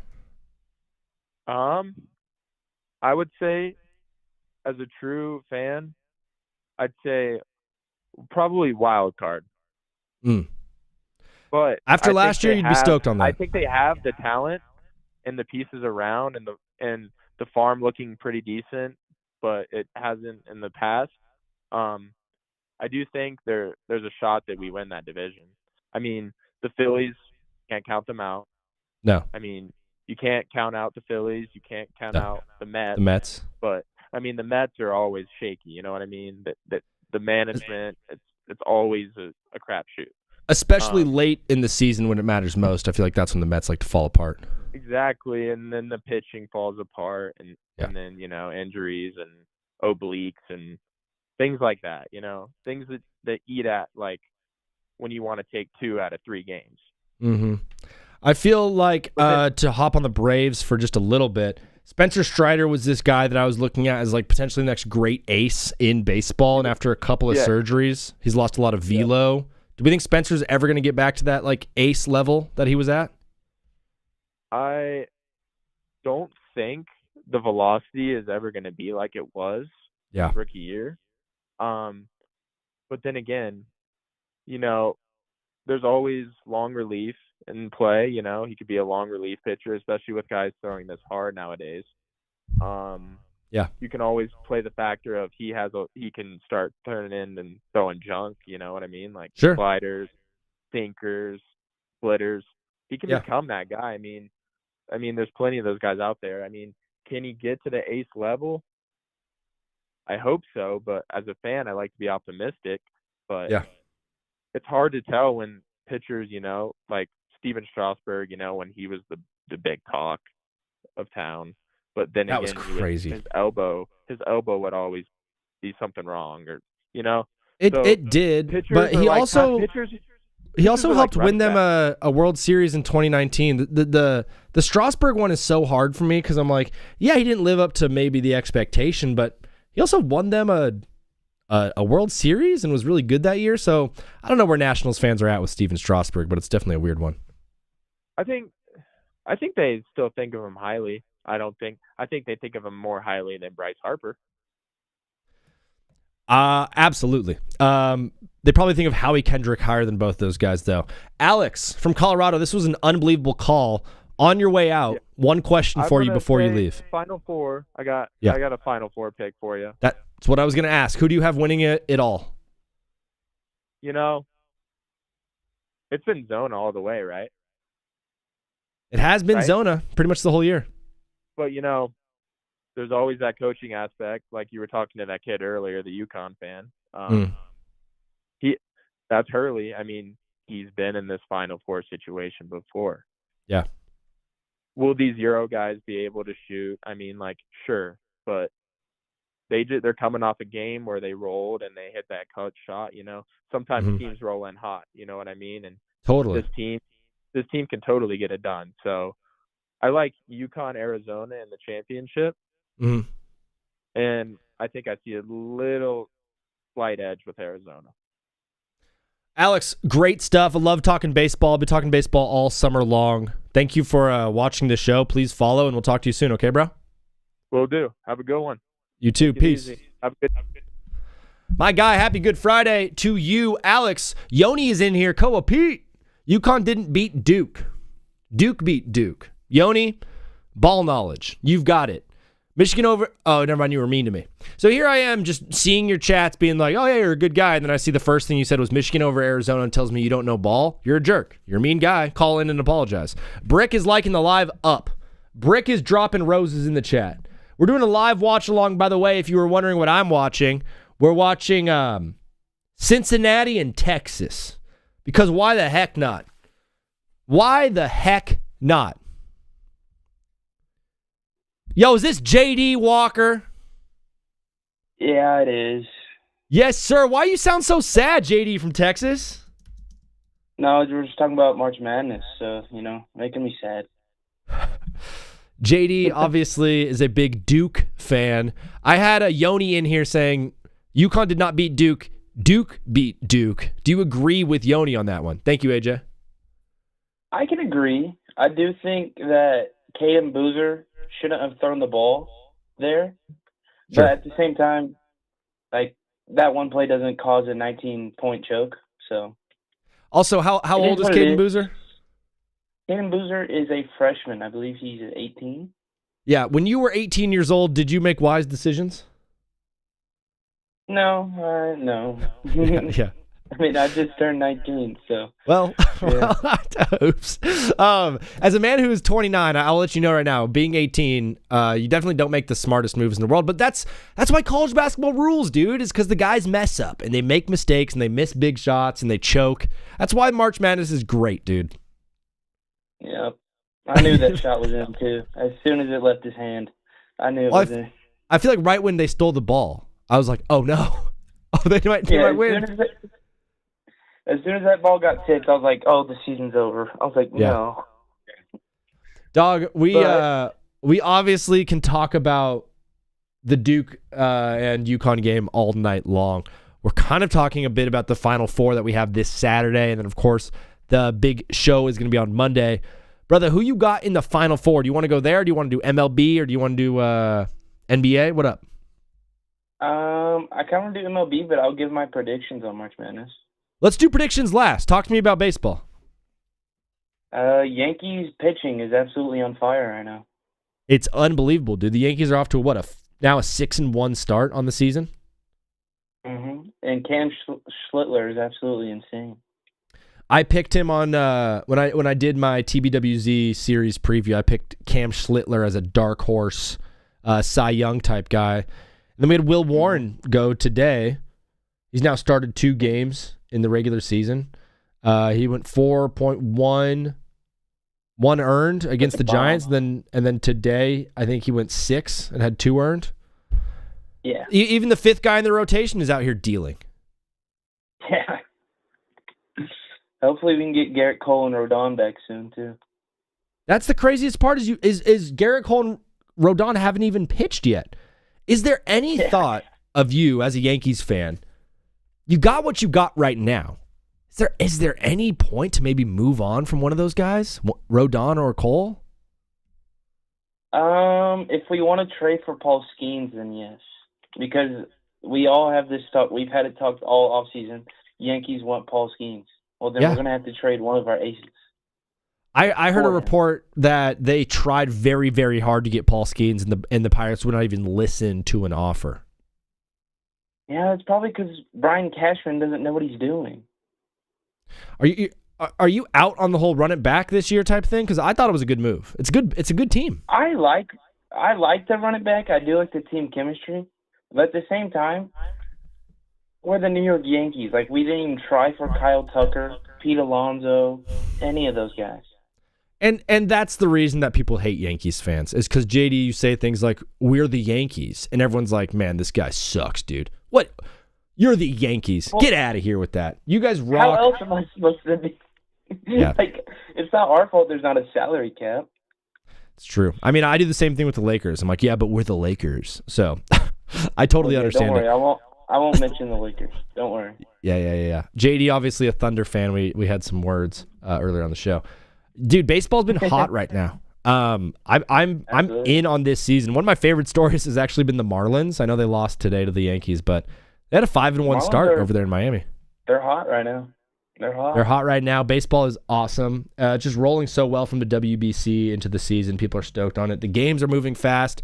ABS has been decent. Yeah, I like it. My one thought on ABS is like, why use it only 1% of the time when it works really, really well? I just see them going to a full ABS system next year, basically, in my opinion. I think so too, which will kind of suck because bad umpires are a part of baseball. Yes. And like that's what's part of the game. Like you have a bad umpire, you have to adjust to it. But like, at the same time, I understand. Ellie De La Cruz just absolutely destroyed that baseball. Solo shot, Ellie De La Cruz. Eat me, Blorp. Eat me. Sorry, I'm playing in fantasy baseball. JD, thank you for watching the show and being such a loyal guy, dude. I love having a guy like you around. I got the Final Four up on the screen on TikTok. Who do you got in each game, and then who do you have in the finals? Well, I had Duke, but I have Illinois, and I have Arizona. Then I have Arizona winning. For me, Illinois feels like the best team. I have Illinois winning the whole thing. They feel like the best team left in the dance just because of their age and their size and how European they are. But, dog. Illinois is good. I'll say that. Illinois is great. Lengthy. They're really lengthy. They got a ton of great size. And it doesn't seem like they have dudes that really like care about how big March Madness is in America because they're not American. They're like, oh, yeah, cool, you're playing in your tournament. They're all European. They're all European. The Michigan-Arizona game, though, I have no idea how anybody gets past Michigan. Like, how would Arizona even do it? They're big mans and what's his name, Pete or whatever, and then that white boy that can shoot threes. It's just that whole team to me. I don't see anyone stopping them. I only picked Duke because I'm a Duke fan, but I had Arizona winning. You are a true Duke fan, Duke and Yankee fan, and a Thunder fan. Just such a classic combo. I can explain it. I know you can, but the reason you don't have to is because you're a Dallas Stars fan, so I know you do have some Texas allegiance. Heck yeah, there it is. Hopefully we can get past the conference finals this year. I don't even know if that's even an option this year looking at the West. No, the Avs don't do anything in the playoffs. We own them. It's true. The Wild are good this year. The Ducks are young and feisty. I wouldn't count them out. Vegas is still hanging around somewhere. Vegas has experience there.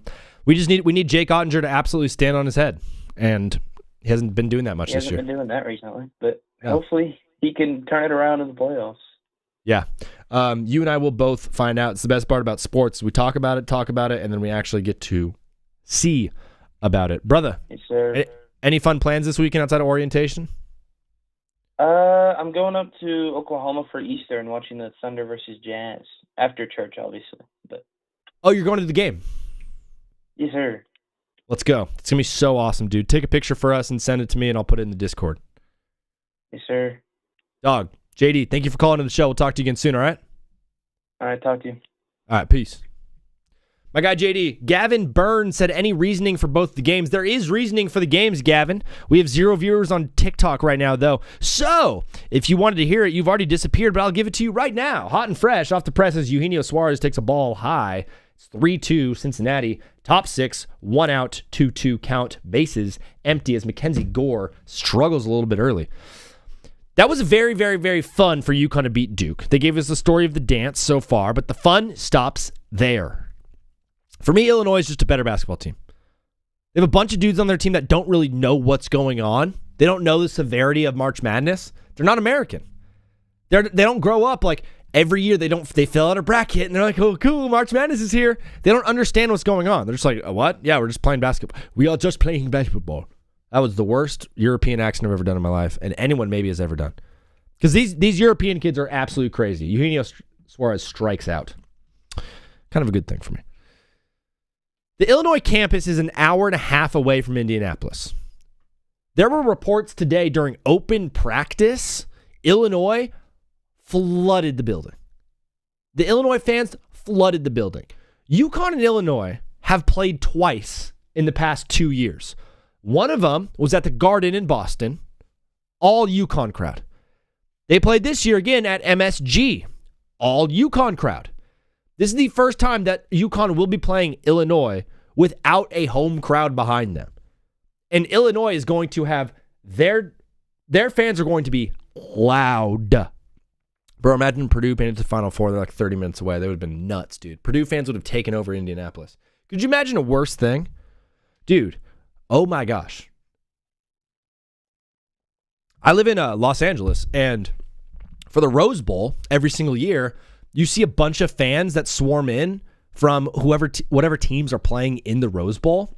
So like this year, we saw a bunch of Indiana fans and a bunch of Bama fans. When it is Bama, when it is like an Oklahoma, dude, you see the people. you see the people. I'll put it that way. Like when Oregon plays in the Rose Bowl, all of them look pasty, white, covered in rain. They look dripped out. They look dripped out, dude. Not in chrome arts. In chrome clouds, brother. They look scared. They don't look tan. You see what the people look like when they come to your city. Could you imagine what Indianapolis would look like if Purdue won? Ugh. That place would just be covered in Purdue fans. Yucky, yuck. I've never met a Purdue fan. I'm just gonna say it.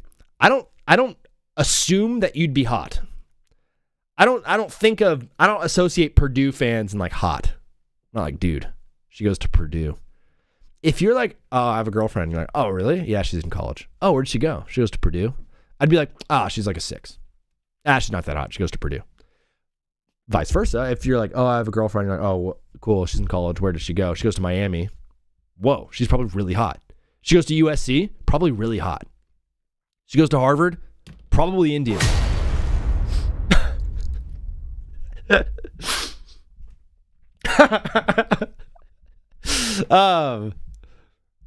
Who do I have in the women's Final Four? Little K9, Caitlin Clark, AZ Fudd.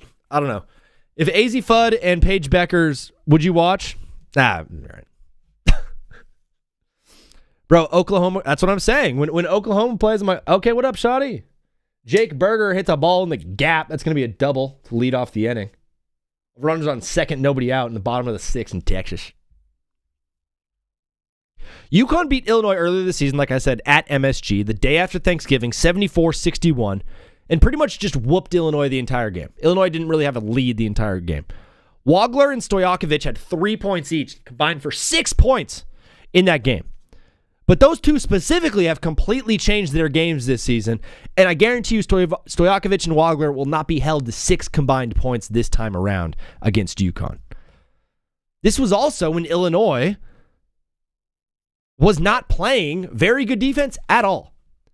Now they're the best defensive team in the country. They're the best defensive team left in the tournament. Teams are averaging 60 points per game against them in the tourney. UConn has been insane offensively. I know that, so it's going to be very, very fun to see what happens here. What holds up more, the Illinois defense or is the UConn offense going to absolutely dominate? I got to go. Might be back for the third part. Yes, sir, JD. Good luck at orientation or whatever you're doing today, brother. For UConn, Caravan sucked against Duke. And they targeted him on offense, but ultimately he's going to be able to play the stretch 4 and bring the bigs out of the paint against Illinois. The whole game for Caravan is going to be that play that stretch 4 position, play on the perimeter, literally be a decoy on offense to just clear the bigs out of the paint. And when they crash inside and the bigs crash on help defense, that you're there and you're open in the corner to hit shots. If Caravan does that, he's going to be a huge difference maker for this game and this team. For me, though, Illinois' versatility? Illinois' versatility with their bigs, their depth, their size, dude, they're huge. They're massive, and they're deep. You have the Isevich brothers. What's up, Sue? Go! Sorry, Sugo, you get one of these. Rest in peace, my granny, she got hit by a bazooka.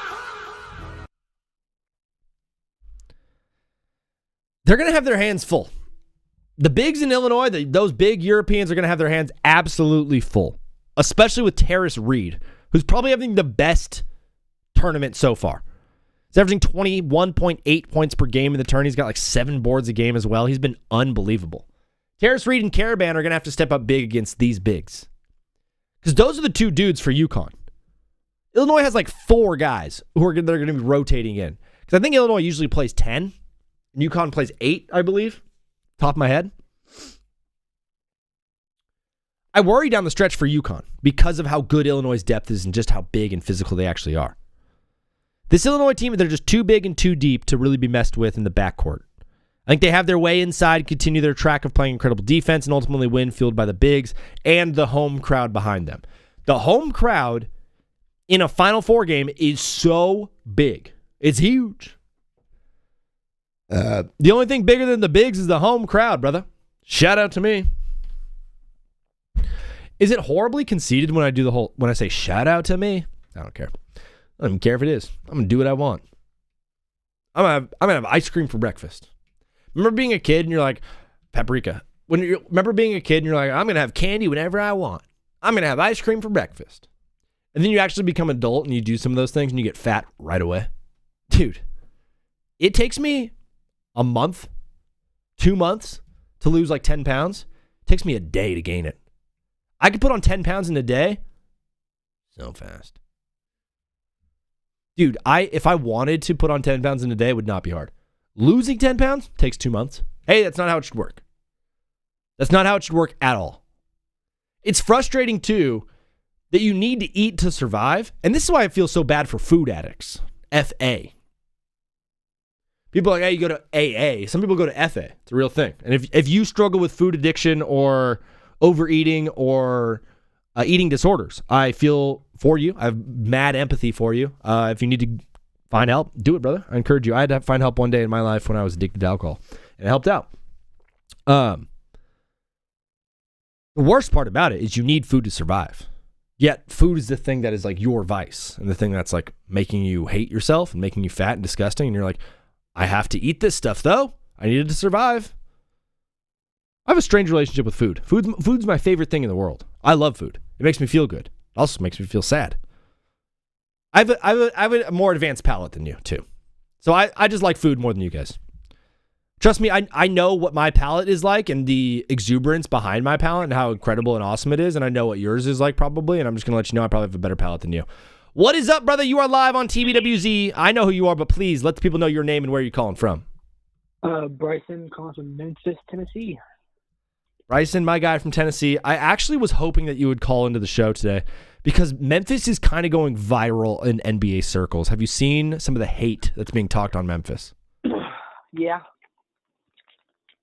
Guys like LeBron are talking about Memphis on Bob Does Sports, and people are complaining. Anthony Edwards is complaining about the hotels. Do you have anything to say to those people that are complaining about your city? If you don't like it here, get the hell out. Couldn't have said it better myself. Guys like Draymond Green have been saying they need to move the team to Nashville. How mad would Grizzlies fans be if that happened? Would they still root for the team if they moved it to Nashville? If they moved to Nashville, I don't really think it's like the biggest thing that's, obviously I feel like everybody who lives in Tennessee would root for Memphis still. I would hope so. Yeah. But I don't think that it's just that Memphis is bad. It's just y'all are making it seem a lot worse. And you got to remember, for Memphis to be bad, it has to be the people living in Memphis to make it bad. Huh. So you're like hate the player, don't hate the game. Yeah. And if you're gonna hate on the state, you gotta remember. If you're gonna hate on the city, you gotta remember there's people live in it too who make it look like this. Don't blame us. Blame the people who live in it. Yeah, and we know what kind of people you're talking about, brother. You're calling to the show, Bryson. We got Final Four talk. We got MLB talk, some NBA stuff, NFL stuff. Where did you want to go today, dog? I want to talk about Final Four and MLB. Let's do your Final Four predictions last. If you want to open this up with some MLB talk, how's the start of the season treating you so far? As a Mets fan, all right. I would say, obviously starting off 3-4 isn't ideal, but the 4 games that we've lost to, I think, was to the Cardinals, who I believe have a winning record. Who I think you lost 2 to the Cardinals, and you lost last night to the Giants. We lost last night. Damn, I was really hoping to win that game. It was like when I turned it off, it was like 2-5. But even the Giants are a good team. I think I'm pretty sure Rafael Devers hit a home run in that game. I'm pretty sure he did. Last night, first home run of the season for Rafael Devers.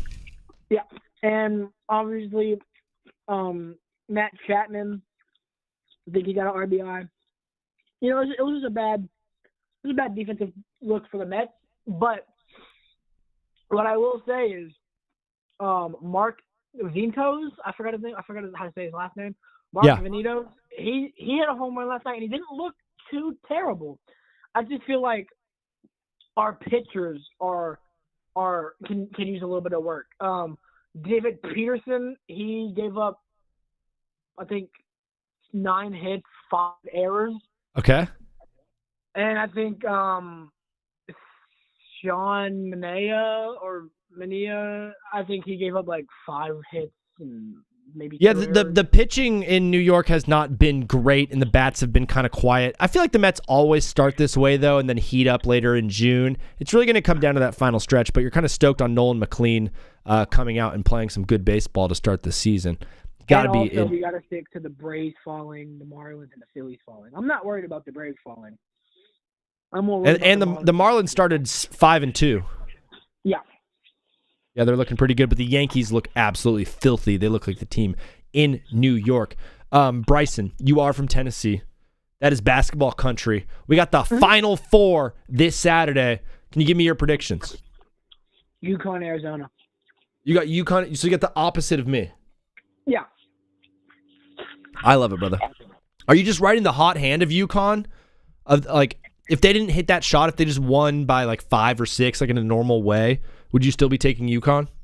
No, I just feel like since they made that shot, they're going to be like so high energized and be able to run the play a lot faster than Illinois. I mean, I just think Illinois has some great defense. Don't get me wrong, but Duke was supposedly the quote unquote best defense in March Madness, and they lost. They did. UConn. So that's why I think that UConn's going to win. I wouldn't be mad either way. I wouldn't be mad if Illinois won. I wouldn't be mad if UConn won. What I'm really hoping who wins is Arizona. You got Arizona in your bracket? Yeah, I got Arizona in my bracket. Have you ever predicted the winner of March Madness before? Yeah, I predicted the winner. I predicted it in 23. You got UConn? Yeah. Nice, bro. So this would be 2 in your lifetime. That'd be a great record. I've never done it 1 time because I am an idiot, but you are not. Michigan is just, for me, like such a good basketball team. They're so big. They're so versatile. They got a 7'3" guy in the paint. Arizona loves scoring in the paint. If they get down early, they don't really have 3-point shooters to get them back into a game. They're going to have to do it the hard way. So that's my only worry. They need to get a lead and maintain that lead throughout the game. And I feel like that's what they're going to struggle with is getting the lead. But even if they don't, they don't work on shooting 3-pointers. But I feel like they have 3-point shooters if they need to use them. That's what I think. I feel that. I love that so much. Bryson, beautiful stuff, dog. It's Good Friday. I hope you're going to church on Sunday. If you're not, it's still okay. Any plans for this weekend? Hanging out with family on Easter. I'm going to go to church tonight. Nice. And, just if you don't like Memphis, get the hell out. No, we don't want you here just as much as you don't want to be here.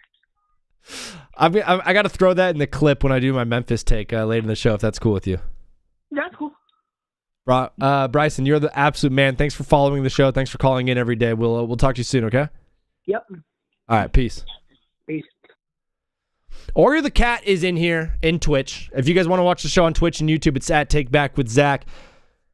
He told me that there's only 5 foods that he likes, and he has like a kind of a weird eating thing where he has a fear of trying new foods. I believe it's called aphid, if I'm not mistaken. I don't know if you actually have that or been diagnosed with that, but man, let's chat about the new tourney coming for football. I don't know what that is. The Sharps in V. If you want to call into the show and tell us about that. Bryson has aphid. Wow. Aphrid. All right. We got a few of them in here. Oreo says he eats fries, potato chips, apples, and that's pretty much it. All right. Do you eat steak, Oreo? Do you eat steak or chicken? Brick is liking the live. Guys, we're at 60 likes. If you guys have it within your hearts to like the live, it'll get blasted to more people. If you want to see my show blow up, please like it up. If you want to see my show completely fail and tumble into the ocean and me give up, then don't like it. Try your best to, I don't know, go full Joker on my show. Wear a little white dress with it too. 0 meat, actually. Oh my gosh. I don't know how I'm alive. Oreo's a vegetarian? I had no idea. And I made him a mod of my show. I have a mod in my show right now who's a vegetarian. What is up, brother? You are live on TBWZ Widescreen Radio. What's your name and where are you calling from?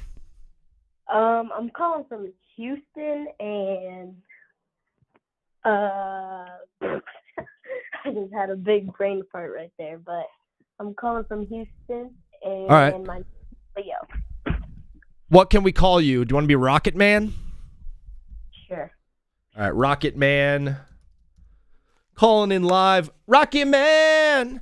Brother, Rocket Man, did you go to school today or are you on spring break? I'm pretty sure I'm off for like 4 days. You're pretty sure you're off 4 days. Today is Friday. I feel like you should know if you had school today or not, Rocket Man. Well, I did not have school today. It's Saturday for me. Today is Saturday for you. Can you please, in a minute or less, try to explain how today is Saturday for you? A minute or less. All right. In 1 minute, let's go. Time's ticking. First of all, I have my aunt's dog with me, so she's pretty happy. Okay, aunt's dog. Let me write this down. Aunt's dog. Next. He's very energetic. Energetic. Going outside and running with them and stuff like that. Going outside. And then landlocked inside too. Landlocked? Yep. Okay. Landlocked, no water. But all right, so let me get this right. You're watching your aunt's dog today who's very energetic, and so you're going outside a lot, and there's no water around you, so you're landlocked. I wouldn't say no water around me. I would say that I'm inside the house a lot more than I go outside. And for those reasons, it's Saturday. Yeah, but I really wanted to go outside. Oh, there's the dog. Huh? There's the dog barking. Oh, yeah. Dude, Rocket Man, thank you for explaining that to me in detail. I will now be putting that on TikTok, maybe. Hopefully, you'll go viral. But, brother, you're calling into the show today. What did you want to talk about today, Rocket Man? All right. I have 2 things. Hit me. This is real big, and I think everybody will agree Whoa. with it. Is this a hot take? Yes. Wow. We're ready, Rocket Man. Defensive people will never get the recognition that offensive people do. Wow. Is there a specific... Are you talking about football? I'm talking in every sport. Yeah. Like maybe hockey, because it's a sport where you're on offense all the time and defense all the time. But I would like to say mainly like football and soccer and stuff like that. And so you're sitting here today, you're standing up for the defensive guys out there, and you're saying, hey, it's not all about offense. If I remember correctly, defense wins championships. Mm-hmm. Brother, I absolutely love that, Rocket Man. Do you play sports? I did play football for a little bit. And did you play on the defense? It was like flag football, so I was on both.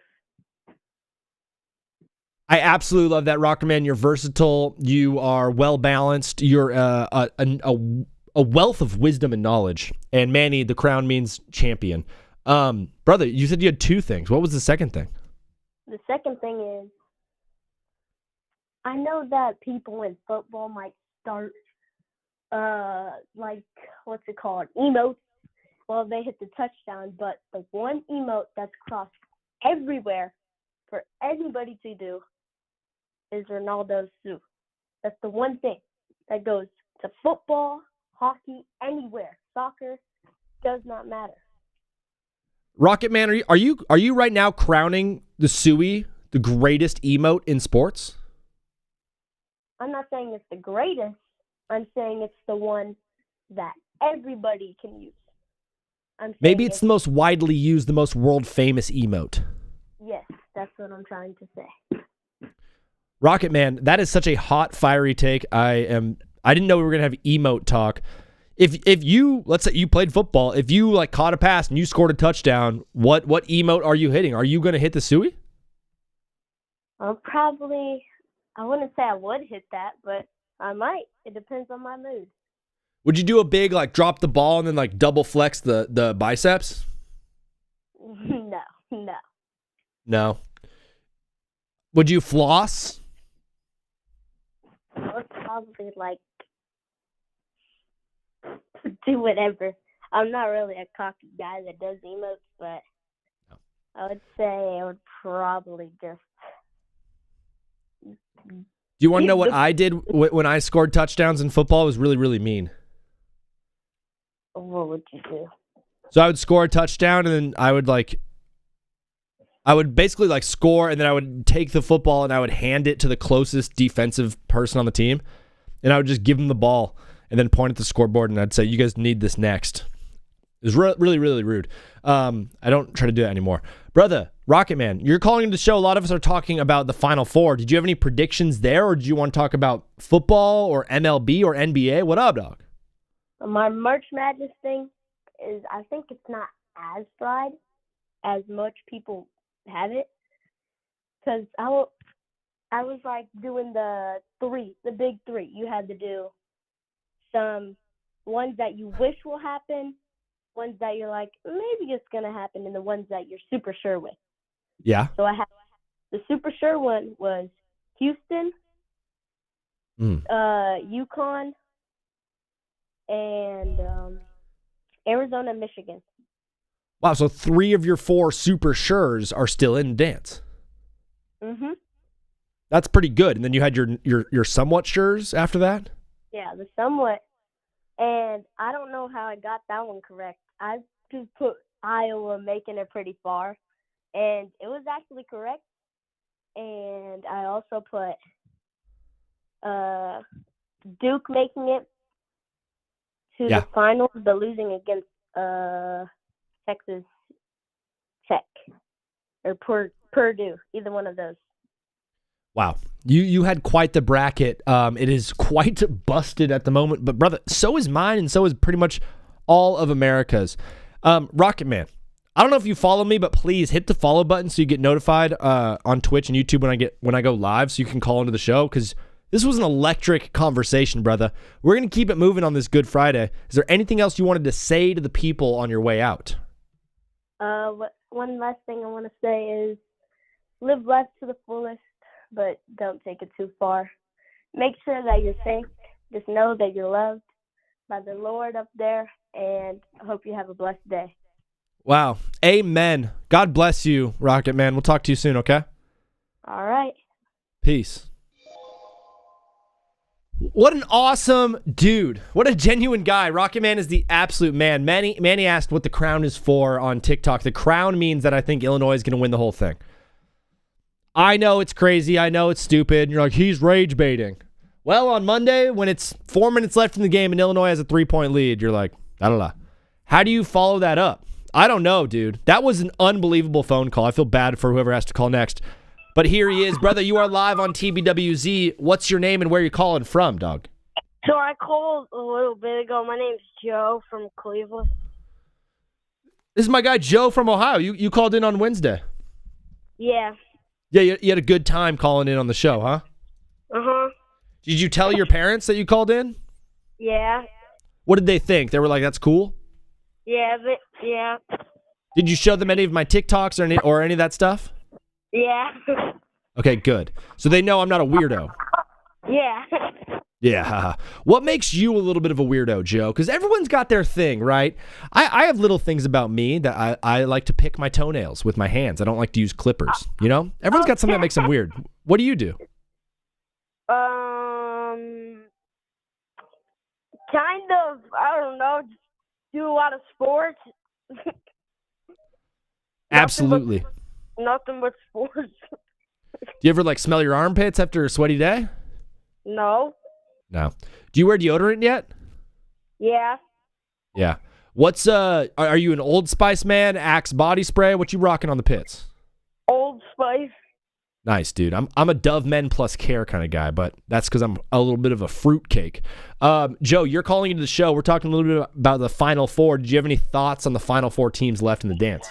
Yes. Well, brother, I'm on the edge of my seat. I'm titillated. Please hit me up.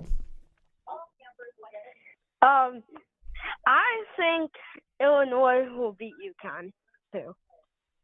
You and I are cut from the same cloth. Ethan, thank you for all the likes, dog. We got up to a K on there. Illinois looks like a good basketball team. They're very European. They're very big. They're a scary team. They're very white. And sometimes in March, it's like all it takes is like a very, very white European team to win it all. Do you like the colors? Yeah, but I have Michigan going all the way. You have Michigan going all the way? Of the teams that are left, who do you think has the best uniforms and color scheme? Probably either Illinois or Arizona. Illinois or Arizona? Yeah, Arizona's are very, very nice. Oh my gosh. We got breaking news from the president. And from Shams Charania. What? Oh my gosh, guys. Breaking news. Breaking news. What? What's up? The Los Angeles Lakers star Luka Doncic is out indefinitely due to a left hamstring injury. Sources tell Shams Charania he will miss the remainder of the regular season and his status is uncertain beyond that. Oh, that's crazy. That really, really, really stinks. So I really want to talk about this NBA, the NBA. All right. I'm talking about the MVP race again. So now that this rule is kind of dumb now that I think about it, because people were complaining about Joel Embiid getting the MVP when he's always hurt and stuff, but now people imported the rule. Now they don't like it because now Anthony Edwards can't win MVP, Cade Cunningham can't, Giannis wasn't going to win it no matter what. LeBron could have won it. Luka can't win it now. It just really sucks for all these guys. Yeah, I the biggest thing is not necessarily the MVP award. They can't make any awards. Like, they can't be on the first team or anything. Yeah, they can't be like, so you're about to see like second team Ron Howland the second or something. Dude, you called it perfectly. Ron Holland the third is going to be on the third team, probably, or the second team. Yeah, dude, it paves way for guys who aren't even that good to be on the first team. It's a weird rule, but honestly, like 65 games is not hard to do. Yeah. If you get injured and you miss 17 games, like, do you even deserve to be on the All-NBA team? Man, not at all. And that guy who just called Rocket Man, that was kind of a strange call. Rocket Man was so sick, dude. Are you trying to be mean to my friend? No. Joe, you're an absolute jokester, brother. Are you going to church on Sunday for Easter? Probably. Nice, man. Do what you can to be respectful. Dress nicely. Say your prayers, brother. And, dog, epic call. We'll talk to you again soon, okay, Joe? All right, bye. Bye. Luka Doncic is officially out for the remainder of the season, and his status is uncertain beyond that. I was expecting this. I was expecting him to be out for the remainder of the regular season, and his status is uncertain beyond that. It's really, really tough and sad, but the one place, and Andrew Talks Hoops has the opposite of my picks. Let's go. The one place that I go with it is I remember last year. I remember Tyrese Halliburton playing through a strained calf. I remember Damian Lillard playing through a strained calf, and both of those guys ended up tearing their Achilles tendons. With Luka Doncic, obviously a hamstring is not a calf, it's different, but there are similar injuries that can happen that are more tendon-based, that are the result of a soft tissue injury. As Texas ties it up, it's 3-3, heading into the 8th inning. A soft tissue injury on something like a hamstring can lead to a bigger issue. Backcourt for Arizona is better and I think can carry. Arizona doesn't shoot threes. And when they do shoot them, they don't shoot them well at all. They were 1 for 9 to start the game against Purdue. They're not a good three-point shooting team. They're the best team at scoring in the paint. And Michigan's the best team at defending the paint. So if Michigan gets out to a 10-point lead, 15-point lead at some point in this game, 12-point lead, Arizona's going to have to get back with ones and twos. It's going to be hard to get back into a game that you're down without the three-point shot. So I think Michigan gets up early and doesn't really let Arizona back in because I think their bigs are good enough to defend the paint well against Arizona's guys driving and Koa Pete and all of them. And I don't think they have a three-point shooter to rattle off 9 straight for them to make a 9-0 run in a minute and a half. I don't think they have that. Their bench isn't as relied on as much as Michigan is as well, which I think benefits Michigan. Jacob Talks Sports. What up, dude? You talk sports. That's awesome. Do you have a show? Do you make content? Would love to talk some ball with you, dog. Or if you want to call into the show, the number's at the top of the screen, 213-352-5216. Or the cat just said it. I'm excited to see Halliburton next year. Completely forgot about Tyrese Halliburton.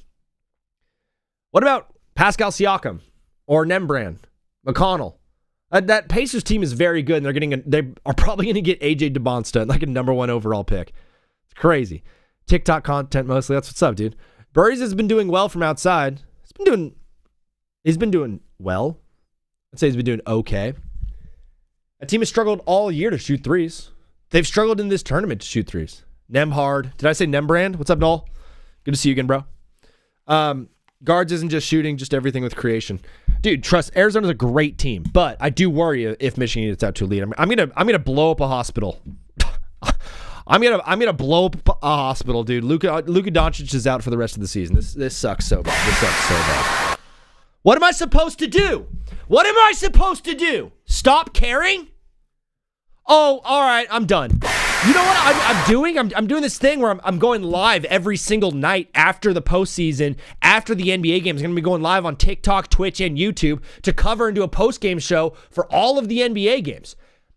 Now I'm going to have to go live every single night after watching the Lakers get swept in 4 by whoever they play. Denver, Minnesota, doesn't matter. This Lakers team can't win crap without Luka Doncic. Going to miss the remainder of the regular season. Okay, so how many of these games are we going to lose? We're going to lose to Golden State probably with Steph Curry, and we're going to lose to the Suns most likely. We're going to lose to the Thunder again. So we're going to go 2-3 over this next stretch. I don't even know what the standings are. How far ahead are we in that 3rd seed? Are we going to drop all the way to 5? Lakers have a 1-game lead over the 4 spot and a 2.5 game lead over Houston at the 5 spot. We're not even going to get home court advantage. We're going to drop to that 5 seed without Luka, with just LeBron and AD. I think it's a coin flip of game. I'm a Suns fan, and y'all will find a way to win that. LOL. Jacob, West Coast? Question mark. I need more West Coast people. Steph Curry would have beat Luka anyway. All right, Sugo.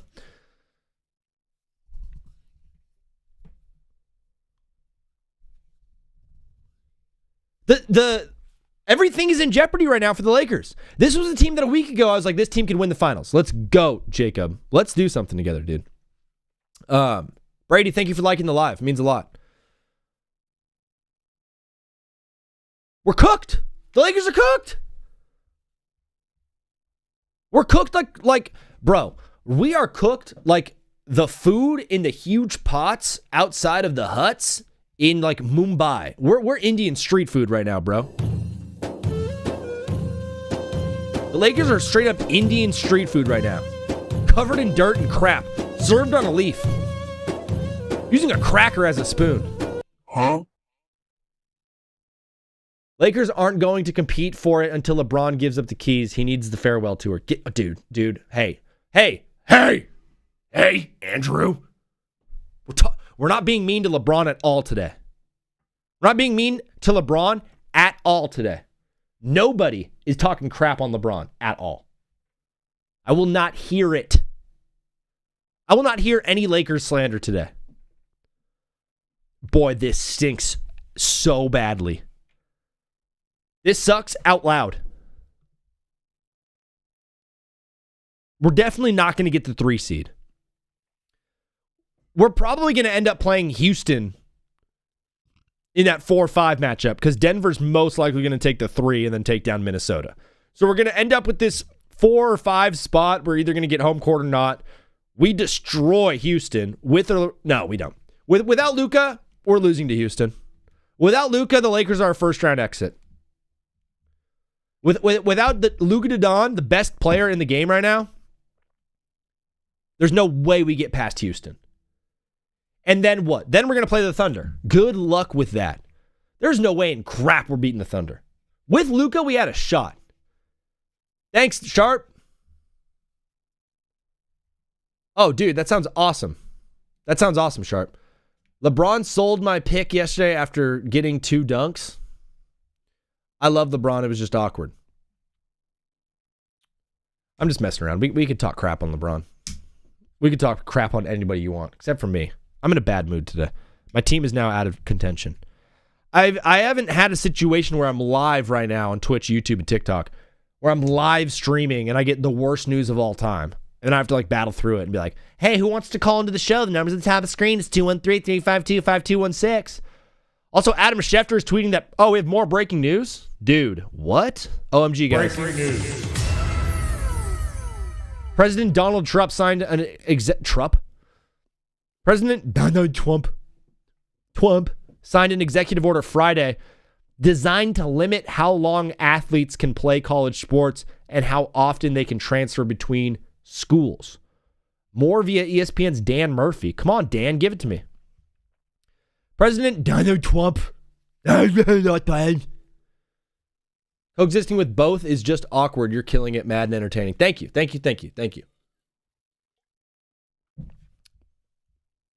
Andrew, you rock. Luke will be back soon. LOL. Y'all too worried. Wraith, I know. Wraith, that's actually a sick user. I'm pretty sure Luka is going to play in the playoffs, but I do worry about a soft tissue injury like a hamstring turning into something bigger than that. Like we saw Tyrese Halliburton go down last year after a calf strain. Dame Lillard, the same thing. Jason Tatum, the same thing. They all had calf strains and those turned into Achilles. So what does a hamstring turn into? I don't know. Torn ACL? What's the equivalent? Concussion? Be crazy. Your hip bone's connected to your boner. What? President Trump signed an executive order Friday designed to limit how long athletes can play college sports and how often they can transfer between schools. The order states that college athletes can play a maximum 5 seasons during a 5-year window and allows them to transfer schools only once before they graduate without having to sit out a season.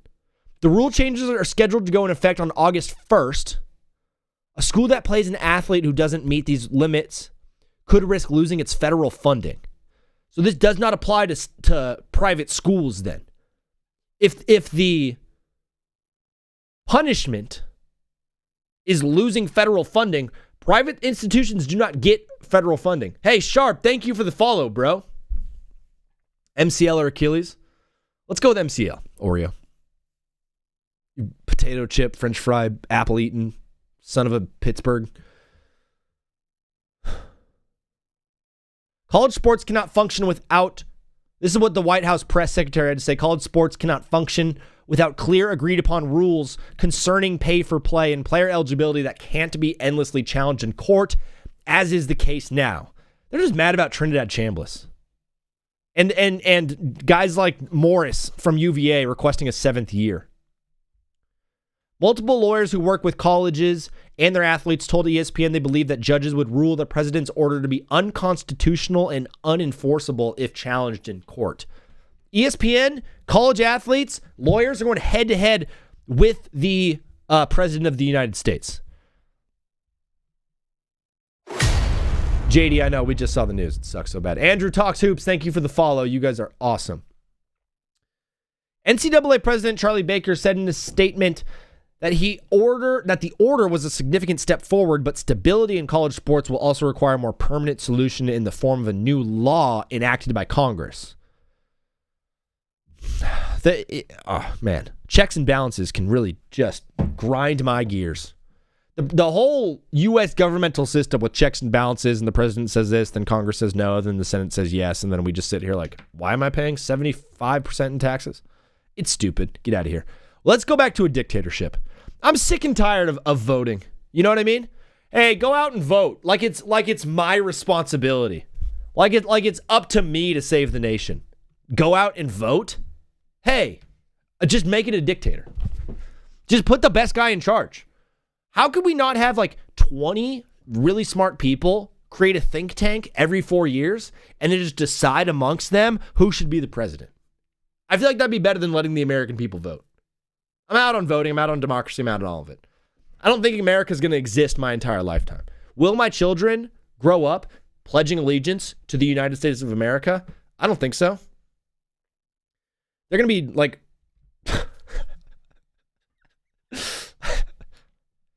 They're going to be... I can't even say it. They're going to be doing the homosexual pledge. I pledge allegiance to the LGBTQ community for being so feisty and fierce at all times. One gender. 11 genders. Under Jake Shane. Jake Shane is their Jesus. Trump acknowledged that his administration would likely be sued when he first mentioned his plans for an executive order during a roundtable with college sports leaders in early March. Why was I not there? Are you kidding me? How was I not at this roundtable? How's your bracket looking? Horrible. Yeah, Scotty, I'm pissed. Yeah. We're talking about Luka right now. Did I get a fresh cut? What's up, Swaggy? LA's going to blow without Luka? Thanks, brother. Yeah, we're going to be horrible. Thank you. I look good. Trump has expressed interest in helping the college sports industry find its balance multiple times in the past year. He's always like, we need to fix it. We need to fix college sports. Brother, there's nothing better than college sports. College sports rule. I know there's some crazy stuff going on. College football absolutely bangs. Couldn't care less. At the end of the day, give me football. The only thing that they should be fixing in college football is how to get it to me sooner.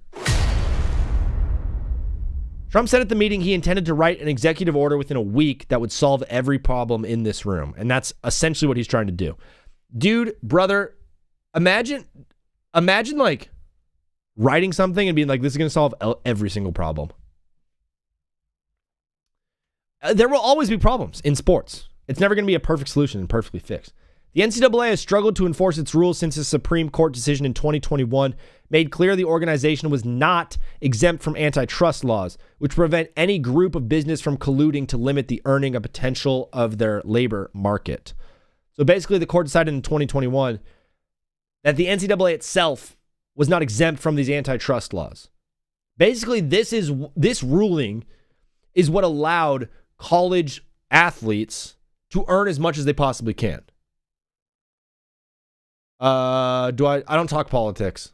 Who's your Final Four? Houston, Michigan, Arizona, and someone else. Since then, the organization has changed its rules to allow athletes to transfer every single year, which has had mixed results in fighting dozens of lawsuits filed by athletes who wanted to continue playing after their eligibility expired. Current NCAA rules allow athletes to play 4 seasons during a 5-year window. Trump is now signing one that's saying athletes will be able to play 5 seasons in a 5-year window, but they're only allowed to transfer once in that window. Have we talked about Tiger Woods yet? No, we have not. We'll get to Tiger Woods later in the show. 100p. I'm going to try my best to do it delicately and not make fun of him. But dog, if anybody goes up to you and says, I was just on the phone with the president, dude, that's not a good person. It's not a good friend. Shoot that guy with a BB gun. Just kidding. I'm going to use that so often now. Sorry, I was on the phone with the president. And Joe has not called into the show. Joe did call into the show, but the phone lines, I know it says Joe is on the phone line. He is not. The phone lines are open. The number's at the top of the screen. 213-352-5216. Friday's order today is the second attempt from the Trump administration to use its executive power to create some change in college sports. In July 2025, his first order, it did not have any notable impact on how the industry is governed. Multiple college sports stakeholders told ESPN. And now, what's a college sports stakeholder? What the crap does that actually mean? There are no stocks available for college sports.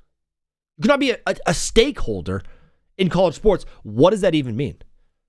I guess the people who are stakeholders in college athletics, as Steer rips a double into the gap, that might be 3. It's going to be 2.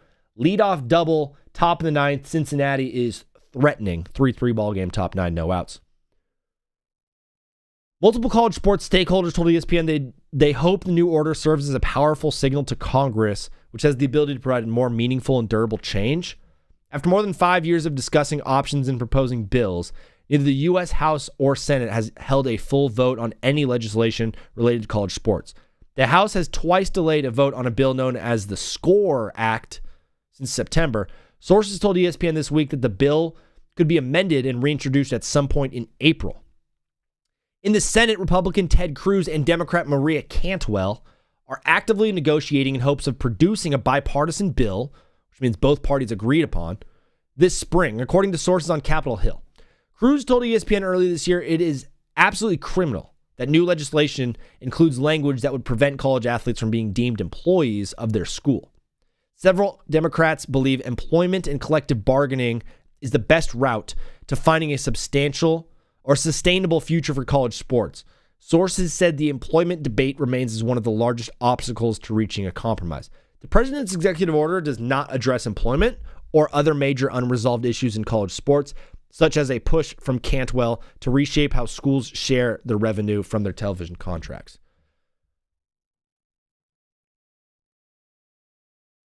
This comes from a tweet from Adam Schefter. President Donald Trump signed an executive order Friday designed to limit how long college athletes can play sports and how often they can transfer between schools. Is this going to fix things? Is this going to fix college sports? It's not even college sports. Why are we saying college sports? It's football and it's men's basketball. That's what we are concerned with as a country. That's where the money is going. Trump signed an order that is probably not going to get passed by Congress. So it's him signing an executive order for like fluff and pomp and circumstance. That's actually probably not going to do anything. So the fact that the president is signing an order about college sports at all is just a signal. It's a siren song that we're doing something wrong. Something's wrong. Something is legit, seriously wrong if the president is needing to sign orders to try to fix something. To try to fix sports? Dude, sports are about going out there and like, this is so stupid. It's about going out and having fun. You're playing a game. It's just a bunch of dudes playing dress up and playing in a game against another team. And us, because of regional proximity to a certain organization, we're like, yeah, I love them. I want them to win so bad. It's a fandom that's grandfathered in from generations and generations and generations of people. You know, you always see that guy. It's like, oh no, I'm an Ohio State fan. My great grandpa went there. Back when it was like you needed a 2.1 GPA to get in, and now you get denied with a 3.8. I don't know about Ohio State because I know some idiots that have gone there. No way. Big shot. Lance Stevenson, not Lance. 2-run shot for Cincinnati. Tyler Stevenson, his first home run of the season, goes big. 2 runs. It's 5-3 now Cincinnati. No outs, still in the top of the 9th. I think it'll definitely help. I'm going to call in right after the next break in like 40 minutes. Let's go, Oreo. The part that Trump is trying to fix is the one part that I think is actually broken. It's completely separate from the money thing. We're not talking about the money thing. The big issue for old heads, for boomers and Sooners are like, well, these kids can't get paid. These kids are just getting paid money. It's like that cat is out of the bag, brother. The part that is wrong right now in college sports is the fact that kids can transfer whenever they want. And there's no allegiance and there's no contracts. And multiple kids this season have broken contracts, and there's nothing that the school can really do about it. They're just like, all right, don't count out field hockey. I do have Illinois winning it all. Cooper Sheets. I do. I just think they're too big, too scary, too European, too old. The moment's not too big for them. They didn't grow up filling out brackets. They're like, all right, let's go play basketball. There's no pressure on them. They're all going to go to the league too. So like, wow, what's the pressure? The only one on that team that has pressure on him is probably Keaton Vogler, and he's fine. Top 15 pick. It's crazy. The issue that this bill is trying to fix is the fact that people are transferring whenever they want. What's up, Gliz? This bill is essentially like, hey, you can play for 2 schools in a 5-year period. You get 5 seasons, 5 years, that's it. You don't get 5 years in a 7-year period. It's regardless of medical status. It's trying to prevent guys who are trying to play a 7th and an 8th season. And they're like, well, I'm medically redshirted, right? Oh, I'm medical redshirt, so my 4 years of eligibility hasn't started yet. And then they gray shirt, and then they white shirt. And they're now 3 years into this thing, and they haven't used any of their eligibility. And those guys are also transferring every single offseason. It's not going to get passed. The Trump bill will not get passed, but I think it is a step in the right direction. It's crazy at all that the president is trying to step in and fix things for college athletics in general. Paprika on all of that. Brother, the phone lines are open. I'm in need of a caller. I'm in need of someone to call in and talk some ball with. The number is at the top of the screen on TikTok, 213-352-5216. Bottom of the screen on Twitch and YouTube. There are so many things that are happening on Twitter right now, and I think we just do a deep dive of it. What's up, Sweeney? Good to see you again, bro. Statement from Luka Doncic's agent, Bill Duffy of WME Basketball. Shout out to William Morris in Denver. This season, Luka Doncic has performed at a historic level, leading the league in scoring, carrying the Lakers to 3rd place in the Western Conference. Hey, listen, Bill Duffy, WME, saying that he's carrying the Lakers, it may be accurate, but you should never say that in a statement because King James might get his feelings hurt. Be nice to LeBron.com. Crap my pants. Someone crap my pants for me. Someone poop my shorts. Honey, that was you. No, I didn't do this. Someone put poop in my pants. Matt McClain is batting right now. 2 outs, top of the 9th. He's 2 for 4 on the day. Matt McClain, I played baseball with him growing up. He's a cool dude. He got me tickets to the Reds game last season. I said, what up? And he didn't hear me. It was really embarrassing. He's been carrying the Lakers to 3rd place in the Western Conference and placing himself in the middle of one of the most tightly contested MVP races in memory. To ensure that Luka's incredible accomplishments this season are rightly honored and he can be considered for the league's end-of-season awards, we intend to apply for an extraordinary circumstances challenge to the 65-game rule. Here it is. We have it. This is it. Yay. We have the thing, dude. We have the NBA making a rule against load management, and they're like, hey, we're going to make this thing called a 65-game rule. So players are only eligible for postseason awards and end-of-season honors, as Matt McClain flies out, if they play 65 games. And all of us who were complaining the whole time about load management, about guys not playing games, they did this for us. They did the 65-game rule thing for us because we were complaining about load management. Because everyone's like, they're not even playing anymore. There should be punishment for this. And so the NBA is like, all right, what if we force guys to play 65 games or else they're not eligible for end-of-season awards? And then we're like, cool, that works. And then guys like Cade Cunningham and Anthony Edwards and Luka Doncic are suddenly ineligible because of injury. because they're not playing 65 games. And we're like, this rule's not fair. And now we have Luka Doncic's agent applying for extraordinary circumstances challenge. I didn't even know it was a thing. Lawyers just making crap up. I'm a lawyer now. I'm applying for automatic view challenges. I'm forcing Twitch. I'm going to sue Twitch for not giving me 10,000 viewers a show for free. Oh, what? You can't have that. You have to go through and do the hard work? Crazy.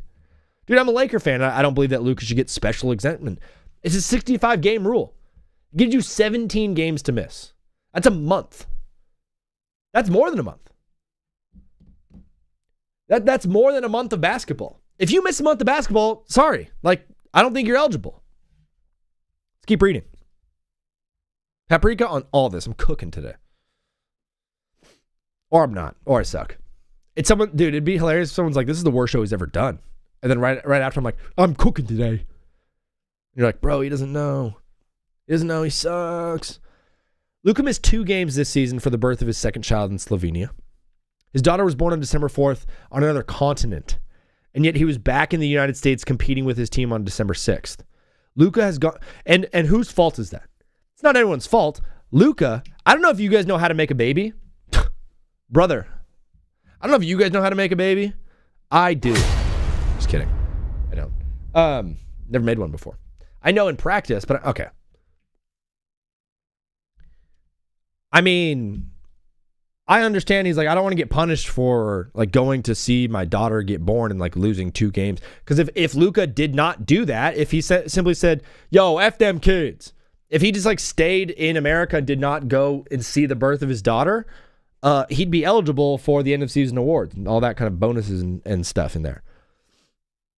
His daughter was born on December 4th on another continent, and yet he was back in the United States competing with the team on December 6th. So here's the thing that I know really, really well. Babies take 9 months to grow. So if you want to have a baby in the middle of the offseason, then you should be shooting your shot probably around December 6th. You should probably shoot your shot around December 6th or November. So you could have that baby in the offseason.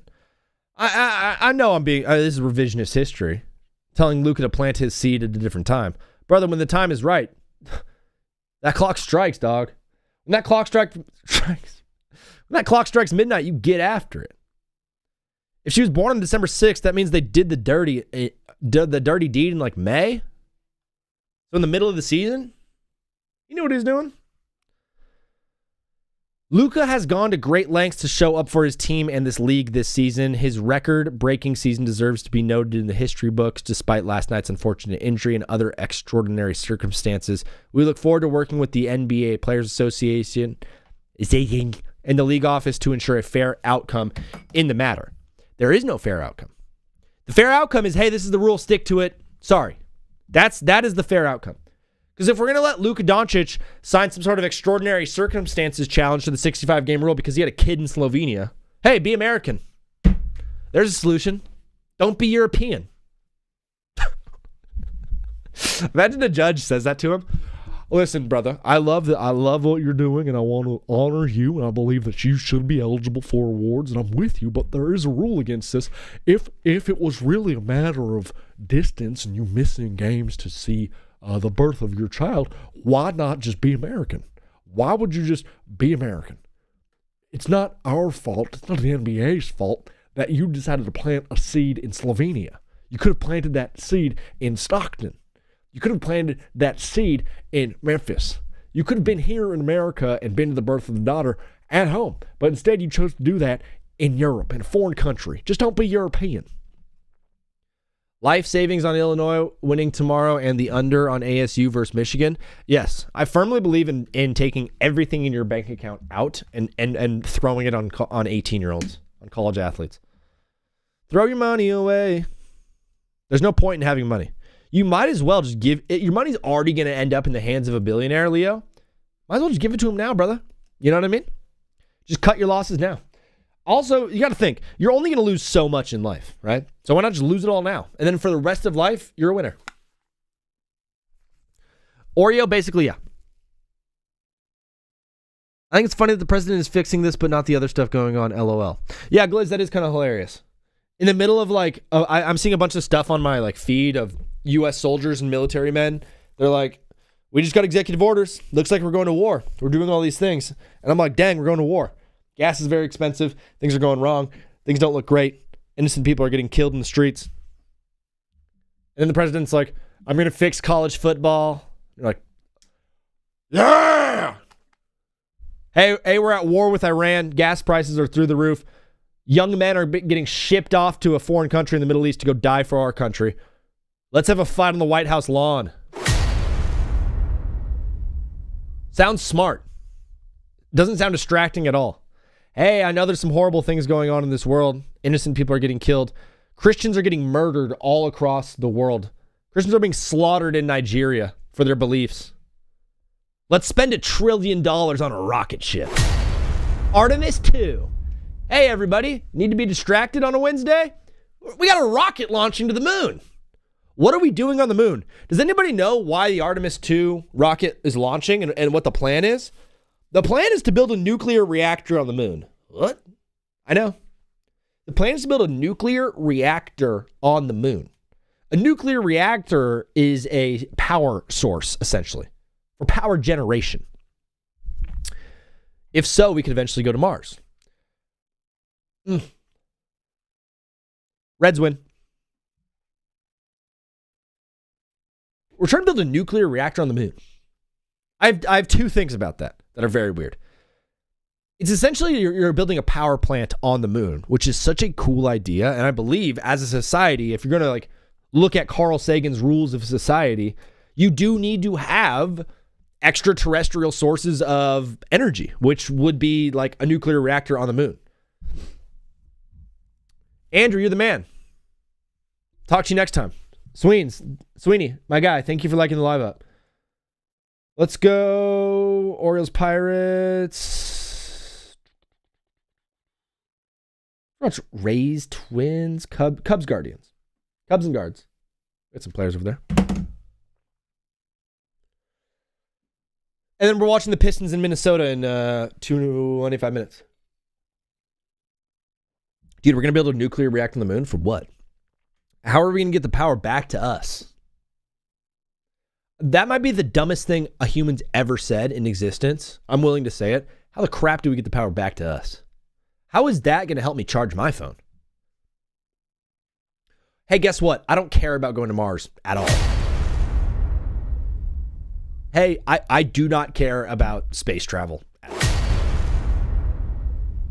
Hey, let's spend billions of dollars sending rockets to the moon to build a nuclear power reactor so that we can use it as a fuel station for our trips to Mars. Hey, how about lower the gas prices? How about figure out the college debt issue in America? The multiple recessions that we've gone through. The fact that I'll never be able to buy a home. Can we figure out those things before we start trying to travel to Mars? Is that too much to ask? I actually don't even need those things figured out. I just need someone to at least be trying to figure them out. I would rather your energy and effort and my tax dollars and your tax dollars, your grandpa's tax dollars, and our Social Security already is getting spent on us building nuclear power plants on the moon because Elon Musk wants to build SpaceX. He wants to be a literal like trillionaire scary like villain. He wants to go mine asteroids. He wants to be a trillionaire.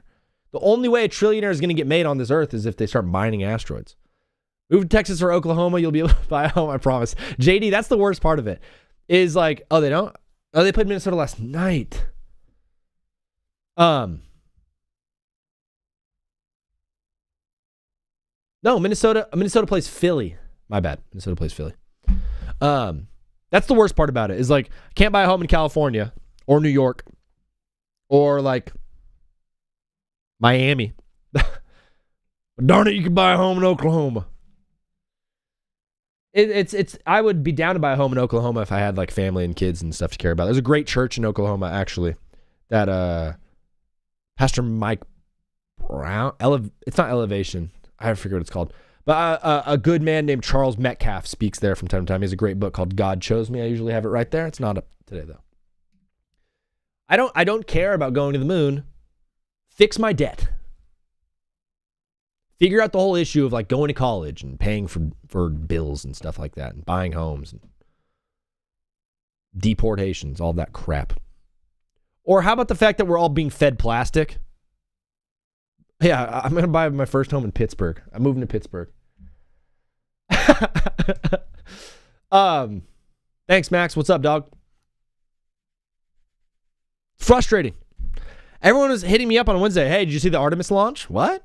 Like, yeah, we're going to the moon. Why? Oh, to build a nuclear reactor. Oh, why? Well, it's going to be like a fuel station essentially for rockets. So when rockets go and they can land on the moon, and then we can just hook up some nuclear reactor type stuff to them and they can start launching off into Mars and stuff. Oh, why? Well, eventually we want to try to melt the polar ice caps and try to like turn Mars into a habitable planet. Oh, why? Well, we've destroyed ours. So we need to find another one. Oh, okay. Oh, okay. Very, very smart. I've always said, instead of fixing the problem, just start looking for a solution somewhere else. Don't, and then abandon the thing. So make something horrible. Instead of fixing it, just abandon it and just try to find some life somewhere else. That's a much better idea. Most businessmen, yeah, it's cool, but we got more pressing issues. Max, I'm with you. It's crazy. You're like, the only thing to do in Oklahoma is root for a basketball team. And like go to church and like try to like talk to women. Women of Oklahoma are awesome though. You know what's cool too? Indians. I mean like Native American women. Native American women like are maybe the most beautiful things in the world. You know what no one talks about? How hot Pocahontas probably was? Ugh. If she wasn't pregnant, Lewis and Clark would have been on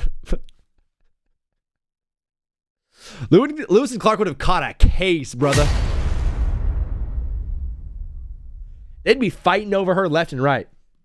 It'd be like Solomon. And he's like, I'm just going to cut the baby in half. What's up, Trevor? All he got is OU or Oklahoma State and the Thunder. Native American women are fine. I'm in love with a Native American woman. She has a 9-year-old daughter, though. The worst part about this show and the funniest part about this show is I'm speaking to nobody. So when I talk about like my crushes and stuff and the girls that I like, they're never going to hear it. But one day people can like go back in time because I have it all recorded. And they're like, hey, look what he said about you in 2026 on April 3rd. Lewis or Clark?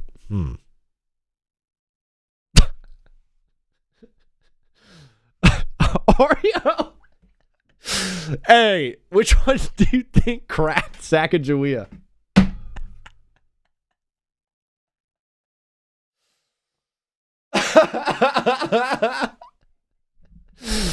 Bro, Sacagawea in the back of a tent.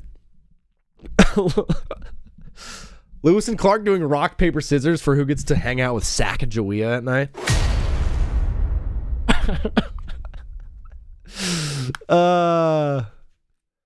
JD, that's right, dude. That is right. And Max, thank you for the rose, dude. That means a lot, brother. Jump ball for rights to Sacagawea tonight. Oh, that's so funny. Dude, that's so good. Instead of doing rock, paper, scissors, someone should just walk around with a basketball all the time doing jump balls. It's like, dude, we're in an argument. I get to go for no, I get to go for no, I get to go. All right, jump ball. Dude, let's go. Jump ball. Let's jump for it. I love that. Or a 3-point contest. Because you know when you're playing bump or you're playing lightning or 20, however you call it, bump or lightning. If you call it something else, knockout, that's another one. Bump, lightning, or knockout. It's the best games, dude. Great game on basketball. Great game on basketball. Good talking, Zach. Oh, tip off for the top off. I mean, Oreo, I don't even know what to do for you, dude. That was... Rest in peace, my granny, she got hit by a bazooka. Tip off for the top off. Oreo, brother, unbelievable stuff. You are definitely going to be our MVP of the day so far. Some comments in this live were filtered to protect the community's experience. That just means someone said a horrible thing to me. Said this guy's an idiot. They usually use the R word. Funnier. Dude, rock, paper, scissors for the rights to Sacagawea. Bro, me and Sacagawea in the back of a tent, in an A-frame tent, going, how? Dude, playing the wigwam Trying to seduce an Indian woman with a wigwam.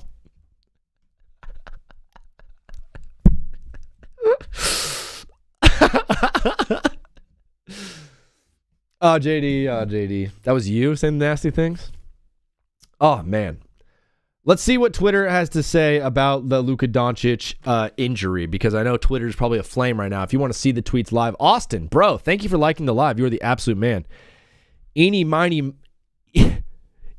meeny, miny, mo.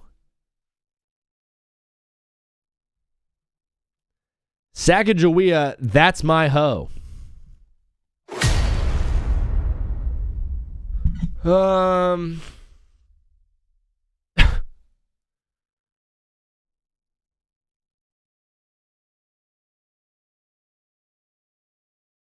We have more Tiger Woods body cam footage.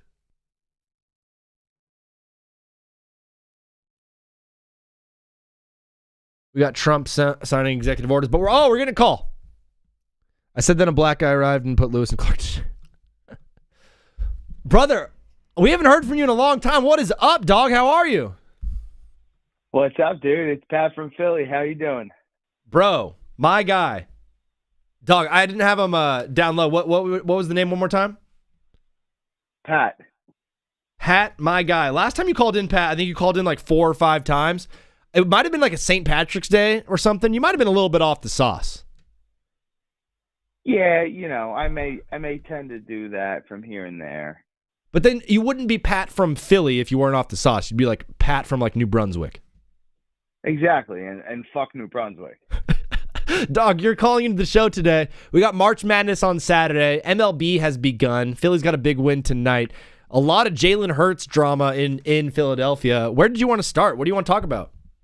All right, I want to start with Duke, because how fucking awesome is it to watch Duke choke away another NCAA tournament game? Like, I'll be the first to say, I'm a UNC fan. Yeah. So this is especially great for me. But as a nation, I think everyone hates Duke equally. Everyone does kind of like equally band against Duke, and it's not the players' fault because they're only there for 1 year and they're like, we hate you. But the only guy that I remember like actually hating from Duke is Grayson Allen. Yeah, I have no ill will against their players until they come out, and they go to like the Celtics, which I hate, like Jason Tatum. But or until they come out. I have no ill will towards the players while they're at Duke. Yeah. There's nothing wrong with it, but it's just they are the most easily hateable team in the entire tournament. Are they the most hateable team in sports, or is it the Yankees? Or the Cowboys? That's a great question. The Mount Rushmore, the 4 most hated would be Duke, Yankees, Cowboys, and then probably Lakers. Probably, and the funny thing is that the people who are Duke fans who are not alums, they're also fans of all those other teams that you just mentioned. It's kind of funny how it does work that way. It was great watching them go down. I think UConn is a good basketball team, absolutely. I would have picked Illinois over Duke though if Duke did win. I think Illinois is just a little bit different. Illinois is very good, but I'm at the point now where I'm all in on UConn. Like Danny Hurley, like I would love to see them get a third in what 4 years. Like that's awesome. Dude, did you see him press the referee in the game last week?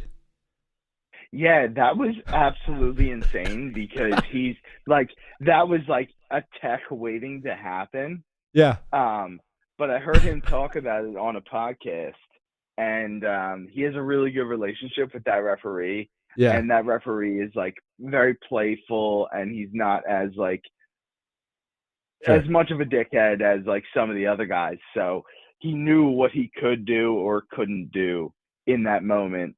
But without context, it's absolutely insane. It's just funny to see a guy like press a referee and act like an absolute hooligan and wear a suit the whole time. I feel like he needs a quarter zip or something. If he didn't wear the suit, but he'd probably get a lot more texts because they're like, well, he's wearing a suit and tie. At least he's being respectful. Right, exactly. A lot of guys don't do that anymore. No. I'm looking at this Michigan and Arizona game on Saturday night as what's probably going to be the best college basketball game we've seen in the last 5 years. The level of competition there is unbelievable. Who do you got in that game? So that's going to be a really good game. I like Arizona in that game. I do have one thing I want to bring up. Absolutely. On Michigan, Yaxel Lunderbaugh or whatever. Forgive me. Yes. Did you hear him come out and say he felt disrespected by them putting a freshman covering him? Really? Yeah. Buddy, you're 23 years old. You're 6 years into your college basketball career. Of course there's going to be a freshman at some point guarding you. Dude, I mean, people are going to try to do anything to have bulletin board material and be like, I need more motivation. How about the motivation is to go to the Natty? Yeah, right. Yeah, I don't know. They're both very good teams, Michigan and Arizona. I hate Michigan, so I would prefer Arizona, and I do think Arizona is the better team by a slight margin. So that's my pick there. Pat, are you college-wise? Are you Nova State? Are you Temple? I'm pretty fluid when it comes to college basketball. I've been a UNC fan since I was a child. Yeah. Just because the colors they struck me at a young age. So I've always been a UNC fan.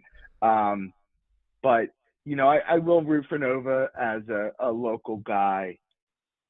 But Temple don't really move the needle in the basketball field, so they do not do it. Dude, it's gonna be a great Final Four, and I think it's gonna lead to an awesome national championship as well. Oh, 100%. I'm rooting for UConn and Arizona. That's what I'm hoping for. That'd be a really fun game. UConn and Arizona would be awesome.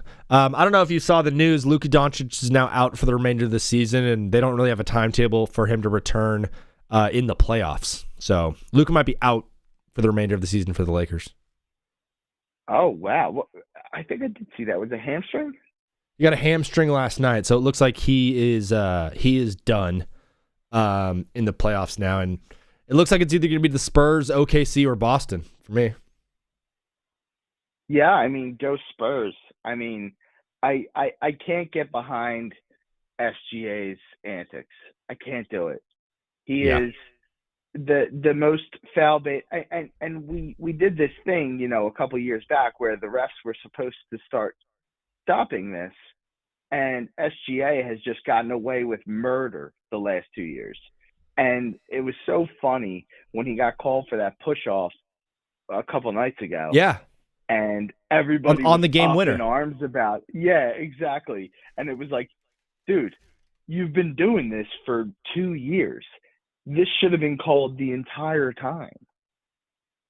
Yeah, it probably should have. It's just I'm a Lakers fan, so it absolutely sucks. But ultimately, I don't know if we had a chance this year, but dog, the NBA season is coming down to the end. I named the 3 teams that I think could win. Is there anyone else at the East that you think could win it aside from Boston? I'm going to be honest. I'm not I haven't been following basketball as much as I have in the past. I will say I know the Spurs are very good. I like the Spurs this year. I hate Boston, but they are very good. Pat, one thing I do know that you've been covering closely is probably this Jalen Hurts story that's going around. Oh, I know. I knew you'd want to talk about it. Why are they're massacring my boy? Why are they slandering Jalen? So the confusion is where is this coming from? Because it's inside the house. Absolutely. This is not an outsider. And there's one outsider that it could be, and that is Kevin Petullo, who is now in Miami. Wow. So that is the only outsider it could be. But my confusion with that article is is they somewhat try to say that it was Jalen Hurts that called for Verts in that last play of the playoff game. Yeah. But when you watch the video of Jalen Hurts huddling with Kevin Patullo, Nick Sirianni, and I think there's a few others in that group. He doesn't speak a word. And he looks pissed off about the play call. Exactly. So that's where my confusion comes from. There's some speculation that he went out there and called a different play, which I don't believe that. I think Kevin Patullo is an idiot, and I think Jalen Hurts is probably a better play caller than Kevin Patullo, with all things considered. Didn't he play for Nick Saban? What's that? Jalen Hurts played for Nick Saban. Yeah, exactly. Yeah. I mean, and Jalen Hurts has a very high football IQ. And I don't think people give him credit for that, and I think there's a lot of hate around him for no reason. So this is just fuel to the fire, which everybody wants. It's April. There's nothing to talk about in terms of the NFL, so you got to find a story. Yeah. I'm not buying it. I'm not buying it. We got a new offensive coordinator this year. Yep. We're going to be fine. Eagles are going to continue to fly. Brother, Pat, it's so good to hear from you again, man. I hope everything is well in your life. I'm wishing you a happy Easter, a big fat God bless from me. And brother, we're going to keep it moving, but thank you for calling in. We'll talk to you soon. Appreciate it. Happy Easter. All right, Pat, peace out, brother. Have a good one. My guy Pat calling into the show, an unbelievable Phillies fan, or Philly fan. Philly fans, brother, if you do not know one, I highly consider getting a Philly fan in your life. They keep you so humble. They make you feel better about yourself in many ways. They're usually right, though, which is the crazy part. They'll complain and cry and scream, and you're like, dude, what's wrong, bro? Just like, it's sports. And then they're very, very right at the end of the day, and you're like, oh, okay. This is a big perk on the Luka situation. Here's the thing. Even with Marcus Smart in the lineup, Malik, a spade is a spade and a heart is a heart. You know what I'm saying? It's opinion over facts. And I'm going to give you some facts. When you look big picture for the Lakers, you know what I saw from that game last night? That the Lakers really got to think about who they want to have who are they two franchise guys moving forward. I want Austin Reeves to get all the money in the world. But they have to be honest with themselves. Is Luka and Austin Reeves two guys that you build around that's going to take you to the promised land? In my opinion, it's no. Because we're in the game today was full of two-way players, and the bar has been set. A la Tatum and Brown, a la Wemby and Stephon SGA Castle. and J-Dub, like they can play both sides of the ball. I thought Luka and Austin were a good foundation, to have. And I still think they are, but last night Austin would have been the X factor for him, but he started out the game But I'm talking about max dollars, though. Yeah. When you using up majority of your salary that's going to go to those two guys, can they take you to the promised land? Perk's making the point that I was making earlier in the season and earlier in the year that I still kind of deep down do believe. Around the trade deadline, a lot of people were talking about the Lakers making a move, and if they're going to make a move, what are they going to do? We obviously got Luke Kennard. Moved some guys and some picks around to get Luke Kennard. But ultimately, the one asset that we do have to trade, is Austin Reeves. Austin Reeves is the only movable asset that the Lakers have. Austin does not play a complementary game to Luka necessarily. If you were to pair Luka with a perfect product, honestly, it's a big man that can defend really well and defend the perimeter. For me, it'd be Bam Adebayo. Bam Adebayo and Luka would be the greatest mesh combo that we can get through. I would absolutely love those two together. I think the Lakers would go a lot farther if they had Bam instead of Austin Reeves. Even though Austin Reeves was an all-star on his way to being an all-star. If the Lakers want to get really good next year and make improvements to the roster, I think they probably have to move on from Austin Reeves. The one team that I can think of that is needing a second option is Detroit. Detroit needs a second option very, very badly. Not saying you're going to give up Duren. Asar Thompson, though, would be quite good on the Lakers this year. What is up, brother? You are live on TBWZ Widescreen Radio. What's your name and where are you calling from? Alex from Denver, Colorado. My guy, brother. This is your official number. I'm going to save it so I don't have to ask you every single time now. Brother, obviously the biggest news of the day, Luka Doncic out indefinitely for the season. Yep. Your thoughts on it? I was watching that game. I was like, I couldn't believe it. I was like, what are the Lakers doing? I would take him out. I would put him on the bench. Like, I don't know horrible. what the Lakers were doing. Well, OKC was just blitzing the ball handler every single time they touched the rock. Austin Reeves had 4 turnovers in the first half. Luka had 3. They just couldn't handle the ball. They were just blitzing them and forcing turnovers and scoring off of those turnovers, and Lakers had no answers. And then they struggled to make their shots in the beginning, too. I noticed that, too.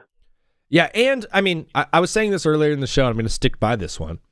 The Thunder were also making shots at a ridiculous efficiency. Like, they're not going to do that every game. 100%. But if they play that game and they shoot that way, they're going to beat any team in the NBA. Definitely.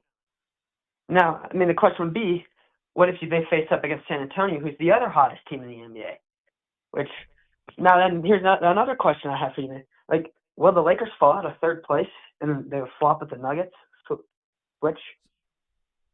Dog, their remaining schedule is not the hardest. They play at Dallas. They have Golden State. Yep. They have OKC one more time, and then they play Phoenix, and they play Utah. I'm going to assume we're going to lose 2 of the 3 between Phoenix, Golden State, and OKC. I'm just going to assume we're going to lose 2 of those 3. So probably go finish the season 3-2, in my opinion. Most likely they're going to slide down to that 4 spot because Denver's got a pretty easy schedule remaining. I don't know. Our schedule, we have the Spurs here in Denver, though, which I don't know how that's going to play out. But then we got the Trailblazers, which I think we got that one. Grizzlies, I think we got that one. But then we end the season the Thunder and the Spurs again. I don't think the Spurs would sweep us in the remaining. I think we'll win 1 game with the Spurs probably. Thunder game, again, the Thunder are pretty good here in Denver, though, so I feel like the Thunder might beat us. Or, again, we could beat the Thunder. That's a 50-50 toss-up. That last game, though, the Spurs are winning definitely that one. I'm guaranteeing you that's a win for the Spurs. I don't think either of those teams are 2 games separates those teams. So if both continue to win, neither of those games are going to matter. Like I don't think those last 2 games of the season for Denver, like the game won't matter for the Spurs and the game won't matter for the Thunder. They're going to be locked in at the 1 and the 2 seed. I don't even know if they're going to be playing their starters. So those might be really easy wins. That's true, but then again, it's the NBA. Anything can happen. I don't know. I think the Spurs probably could catch OKC if Denver could get a win there. But then San Antonio has to deal with us twice. That's the thing. I think that's the issue with San Antonio. That's on their end. And I think OKC, they got a pretty easy schedule too as well. So for the remainder, except they got us. But it could be a crazy ending. I think the Lakers will fall to that 4 seed, though. I think the Nuggets will take that 3. Then you guys will be playing Minnesota, who Minnesota's an interesting team when they play you guys. It's always a toss-up. It is a toss-up. I would always say it was. Last 2 years ago, they beat us, and then it's always like anytime they face us, it's like they want to beat us, and then we've beaten them only I think 1 series in this playoffs. But it could be a toss-up. It's probably going to be a toss-up, I think, the way it is. But they fell from a 5th seed to a 6th seed, so they're struggling lately. Anthony Edwards isn't playing the best, so right now, I would say Denver's in a good spot at that 3 seed. I'd rather be in the 3 seed because I don't want to face OKC again in the second round. Yeah, I think you guys match up better against the Spurs than maybe anybody in the West because you have Jokic over there against Wemby. Like, it's less about like Wemby's going to try his hardest to lock Jokic on defense, but luckily, since Jokic plays on the perimeter, you're going to be able to get Wemby out of the paint. Yep, and then also Jokic is a pretty good passer. He's probably the best passer in the NBA, I would say, right now. and he can rebound. And also, the Denver Nuggets, out of every team in the NBA, the Nuggets came back. They were down 22 against the Spurs and came back and beat them. So the Spurs got to watch out if they're down by 20 because the Nuggets are pretty good at coming back against them. So I think that's something that should be to watch out for.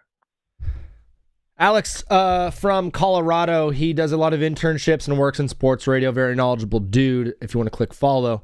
The big topic of conversation today is this 65-game rule, because now Luka Doncic is effectively ineligible for end-of-season awards because he went down last night, and he's one game away from qualifying for the 65-game rule. Everyone's crying and complaining about it, and I'm like, these are the same people that were crying and complaining about load management. So which one is it? Do we like this rule or do we hate it? I think, if you want this rule, I think they should put some adjustments to it. I mean, 65 games, if you do the math, you're missing like 15 games. Now, Nikola Jokic, he has to finish out the season to play 65 games. So, but that's a whole month of games. 17 games is a whole month. It is a whole month. Which, I'm like a 50-50 guy on this. I feel like if they shorten it, I wouldn't say not many games. I would say, like, let's just chop it down to 60. I'll give them like 5 more games. You chop down to 60, Luka's in an MVP conversation. Sure. I think that's the highest I would go to. What if we just make it 62 and you can only miss 20 games? 20 games, yeah. I think 62 would be the best number. Actually, I agree with that. To me, in my opinion, the NFL, they don't even have a rule on that. I think the NBA is the only sports league that has a rule. I don't even think Major League Baseball has a rule on that. But no. Unless if there is one. But honestly, though, like, it could be game management. I don't know. I'm not paying attention to the Lakers a lot. I'm in the Denver area. But, again, how many minutes was Luka averaging on the court? I want to know that in the 63 games that he played in. Yeah, he was leading the league in minutes per game at one point with like 38 or 37 minutes per game. That's too much. I think you got to give him a little bit more rest. Like, you know what we do? The Nuggets with Nikola, we take him out after we let him play the first 12 minutes. Or if there's 2 minutes left in the first quarter, we take him out, get rest, and then we keep him out until the second quarter, till 8:50, and he plays pretty much most of the second half. And then we do take him out at the end of the third and part of the fourth quarter to where he gets rest. And I think that's what we do. I think Nicola's right now averaging 33 minutes a game, so we don't like to leave him out there too much to where you don't want him to get hurt. Which I think in basketball in general, you gotta have at least. I think if I'm JJ Redick, your head coach, I would take him out more. Shooting guard, he plays point guard or shooting guard, wherever JJ Redick wants to put him that night. You know what?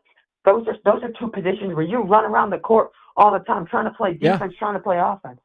So I would say if I'm JJ Redick, give him more rest. I understand he only played 63 games, but still, give him a lot more rest. He doesn't need to be out there for crunch time. He doesn't need to be out there for a time like that. Oh, that time against OKC right there, there's a lot of question. Hey, you could have had him out. You were down by 30 at that point. It didn't matter. The game was already over. I was taking him out for injury risk, and that's where it is, and he gets hurt. Alex, a lot of wisdom there. We got about 1 minute until I take a 5-minute break. Before you go, Alex, Final Four is on Saturday. Who you got in the Final Four?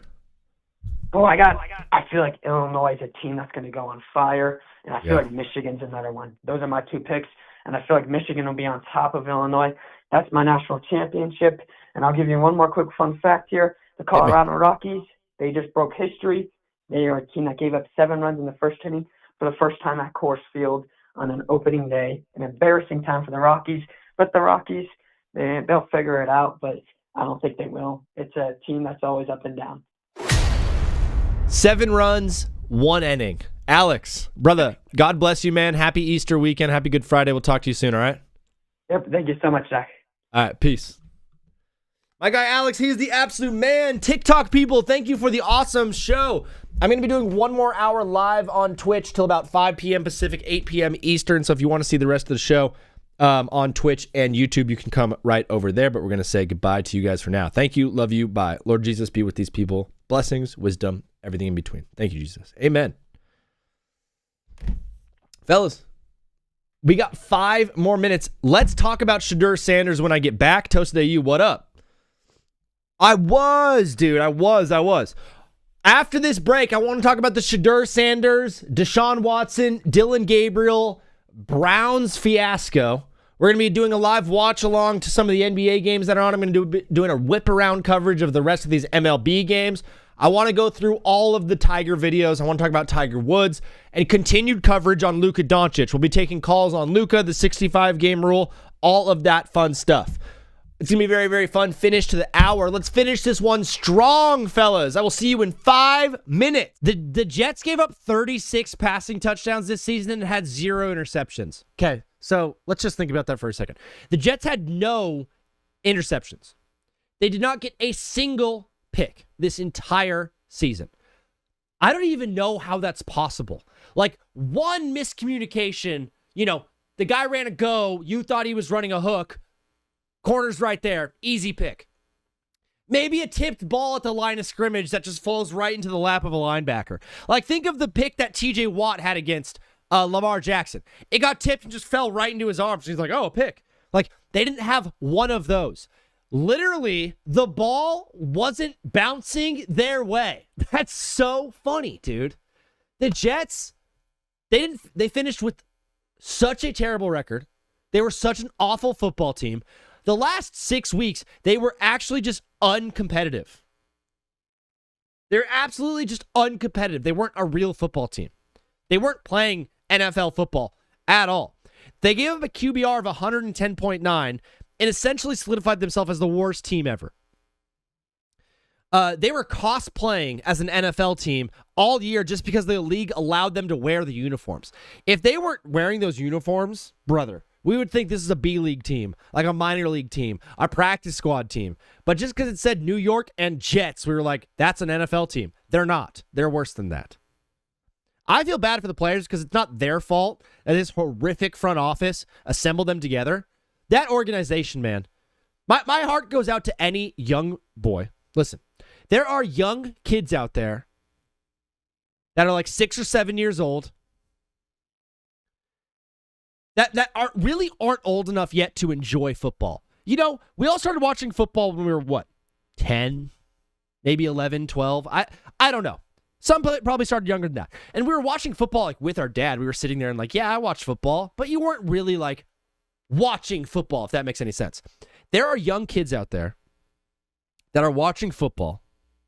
There are young kids out there that have no idea that in about 5 years, they're going to be diehard Jets fans, and then for the rest of their life are going to experience pain and suffering because of their football team. The fact that you're born into an allegiance to a team that causes so much pain and so much suffering, I feel so terrible.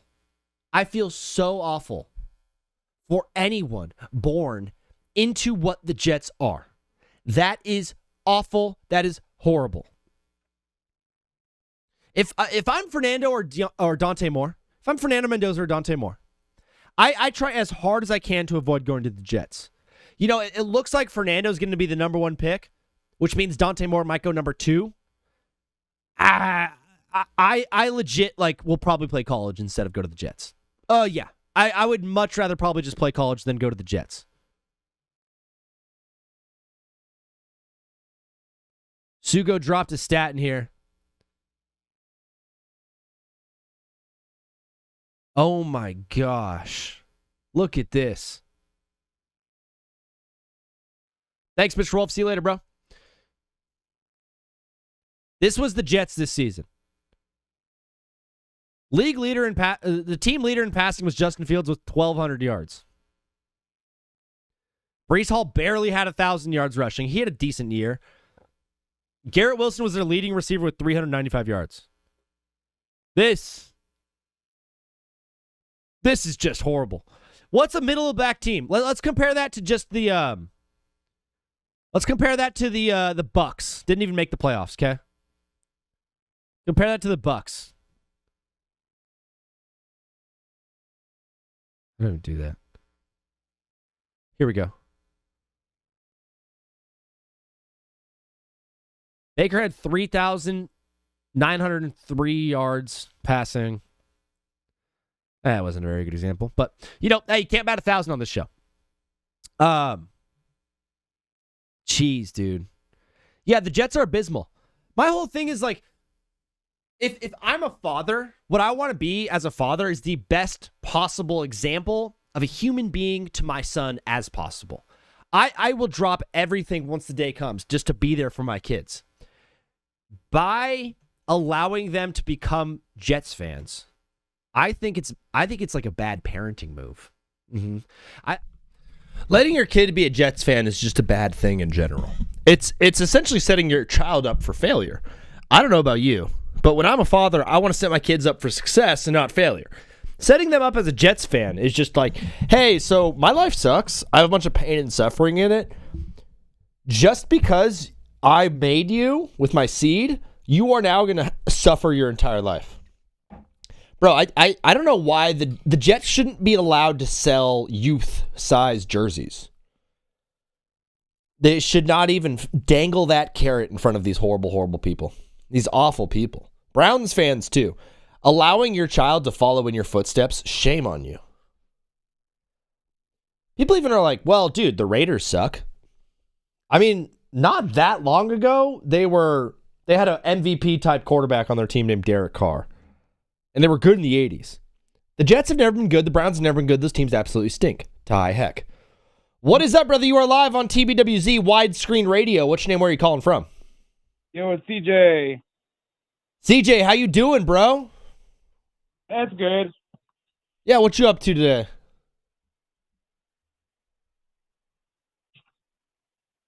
That question's going over and over again. Yeah, everyone always asks, like, how are you doing? I don't even care how you're doing. I mean, I do, but more like, what did you do? Did you do anything extracurricular? Was it a very mundane, normal day? Did you have school? Did you have work? What up?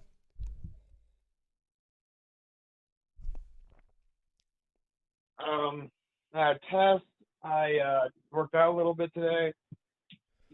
What kind of workouts are you doing, Siege?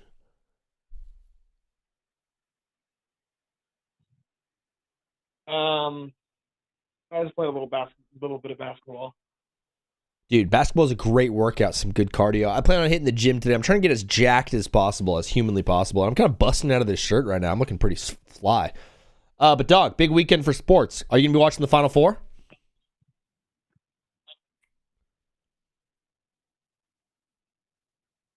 Say that again? Are you gonna be watching the Final Four? Basketball? Yeah, basketball. I'm not really into basketball. I'm more into MLB. Yeah, you're into MLB. So talk to me. How are you feeling about the start of the season? It's going pretty good. Yeah. Any good storylines you want to bring up? Do you want to talk about the Marlins being good? The Japanese dude in Washington in Chicago's playing pretty well, and there's also the Yankees starting pitchers have been electric. What about the Red Sox? They doing good? Are you asking me? Yeah. No, they're doing actually quite poor to start the season. They usually do that. Yeah. Are you a Red Sox fan? More of a Yankees. Okay. What's up, Nixter? You're more of a Yankees fan, but you want to talk about the Red Sox? Hold on. I'm going to see if I can find one of my jerseys. All right. I forget what's in this bag. But I still have my baseball bag from when I was a baseball player. Are you just going through some old stuff in your garage right now? No, in my closet. You have a walk-in closet? Yeah. Nice, dude. Oh, I forgot I had Skylanders in here. You have any Big League Chew in there or some Quench Gum? I chew extra. Extra what? The brand Extra. Oh, no, you don't chew like extra gum. You chew extra. Yeah. Yeah. Well, there's just Skylanders in here. What is that? Skylanders, the old freaking Wii game. Skylanders. Yeah. Is in the Wii game is in your baseball bag? Yeah. It's been a while since I opened this bag, so. How long ago were you playing baseball? The last time I played was before COVID. That's crazy. Yeah. What did you do during COVID? Where were you? Home. You were just at home the whole time? Yeah. Did you learn any like cool activity like clay making or like coffee bean roasting? I like the smell of coffee, but I don't like the taste of it. Interesting. Is there anything else that you like the smell of but you don't like the taste? Or vice versa, anything you like the taste of but you don't like the smell? I like the taste of the black licorice. Some people don't. Interesting. What do you think that is with your palate and your taste buds that get you to like black licorice? Well, from a young age, I've had this disability called pica, and the gum helps a lot. And if I don't have gum, I've learned how to not do it anymore. Do what? What is the thing that you're doing that you're trying to avoid? Pica is technically like you want to eat random things like wood, plastic, rubber, all that kind of stuff. Is it more like the chewing sensation? Yeah, I'm looking up right now. It says pica is an eating disorder characterized by persistent craving of non-food items such as like dirt, paint chips, ice, hair. Well, ice is a normal thing. Yeah, I don't know why they put ice on there. You could definitely eat ice. But what was your main stim? Was yours like plastic or wood? Wood. Wood. So if I put a box of Lincoln Logs around you, that thing is chomped to hell. No, I just played them. What was your wood of choice? Was it Jenga? No, it was the wood in your the bed frame. Interesting. So you would be gnawing on your bed frame? You'd even like, what about like a Ticonderoga? What about like a pencil? And the texture of it is not great. So I assume you've stopped eating the bed frames, but do you still have the cravings for it? No, that stopped as soon as I started chewing on gum. Oh, the gum got you off. So extra got you off the bed. Well, gum in general. If any pica people are still in the chat right now that need help with pica, just chew gum and it'll help. CJ, I did not know that we were going to be helping people on this beautiful day. Was it only wood or was it also rubber and plastic? Well, I did swallow some foam one time and it came back up. Did you throw it up or did you poop it out? I coughed it up. You coughed it up. I felt it come up, coughed up, and then a little bit throw up, but not much. Like drops. Do you know what type of extra gum do you like? Nixter MFs wants to know. Pink lemonade. Oh, pink lemonade extra. That's a tasty one. It's a little bit sour, huh? No, they just taste like pink lemonade. Yeah. Have you ever met anyone else with pica? No. Oh, wow. Do you know if I've heard of this guy that back in like the 1800s and 1900s ate some bicycles, glass, all that kind of stuff before he died and got a world record for it. For eating bicycles and glass? Yeah. Is it genetic? Is it just happens chance? Is it environmental? Maybe like it's probably a rare chance to get it, but I don't know. Huh. Do you feel like you've learned something by overcoming these cravings and urges? Like a life lesson? Push through and you'll get great results. CJ, I couldn't have said it better myself. Is it cool if I put this stuff in a clip, or do you want to keep that HIPAA? You want to keep that close to the vest? Go ahead. Ha, awesome, bro. I hope I was respectful during the conversation. YouTube channel if you can. Yeah. Well, you want to plug your YouTube channel for the people? If you want to subscribe to me, it's Goku Fan -V6U. It was on Wednesday or Monday. That live chat, or whatever. Is it V or B6U? B like boy? Zero. Yeah, here it is. What are you chewing on right now? Chips. So awesome. Yeah, you post some fun memes. You should keep posting stuff, dude. Yeah, my most recent is like over 100 for the shorts. Yeah.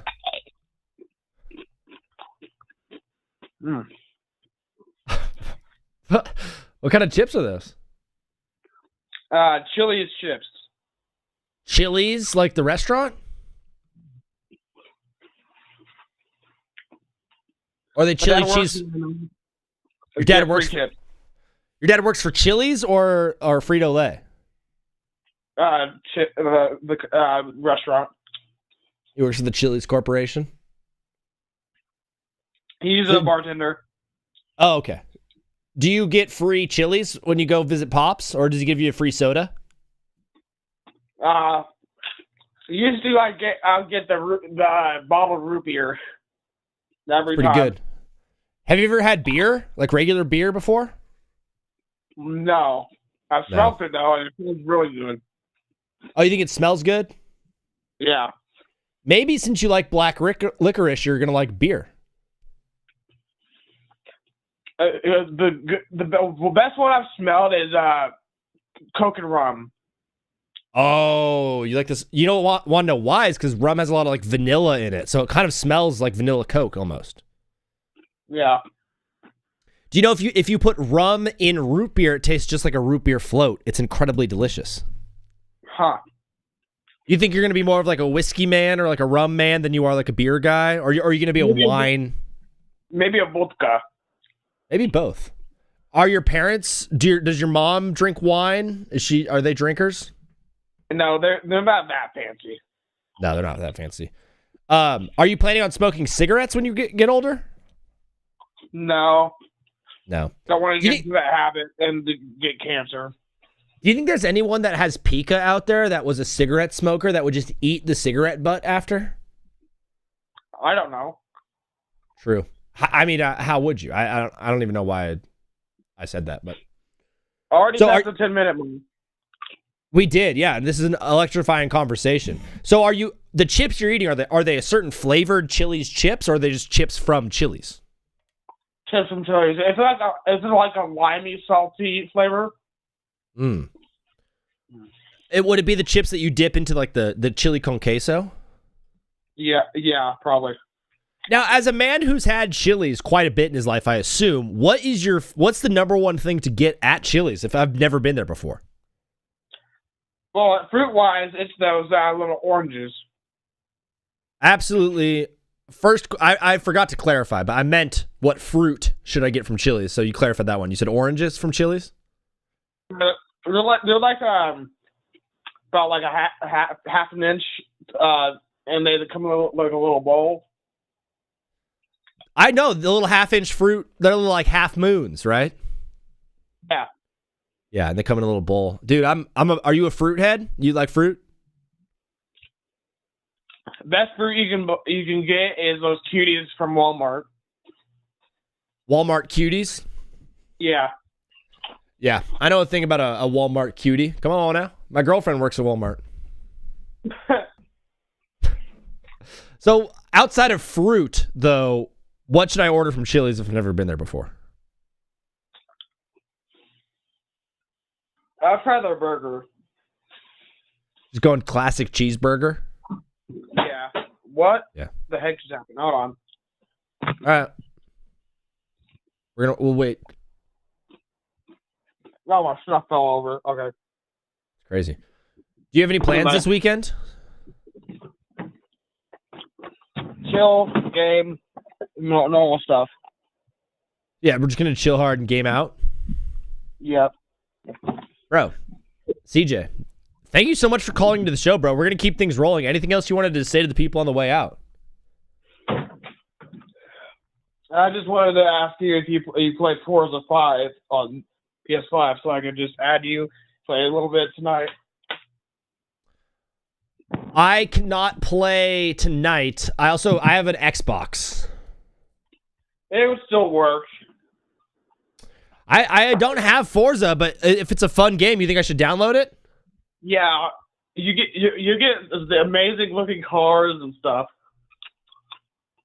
Okay, well I'll scrape some money together and I'll try to buy Forza so we can race. That's the thing about PlayStation. You can just download it for free. Oh, that's awesome. But you have to buy the gold pass or whatever. Oh yeah. Or like I think Xbox has that. It's called like Game Pass or something. Yeah. Well, brother, I'm just so appreciative of you calling in on this beautiful Good Friday and being willing to share some of your vulnerabilities and things that you've overcome in life.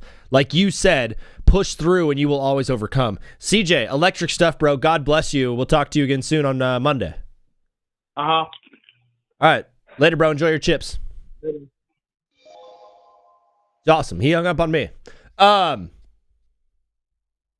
don't think we could do better than that. That's probably the best that the show could ever be. I'm just going to say right now, as much as I want to be like, we haven't even come close to our peak. That right there is probably it. Thank you, CJ, for that call. Oreo, brother from another mother, my best friend in Pittsburgh. Literally the only reason I'd ever go to Pittsburgh is to hang out with Oreo. Dog, how are you doing today? Good. What's with the before? Are you contemplating?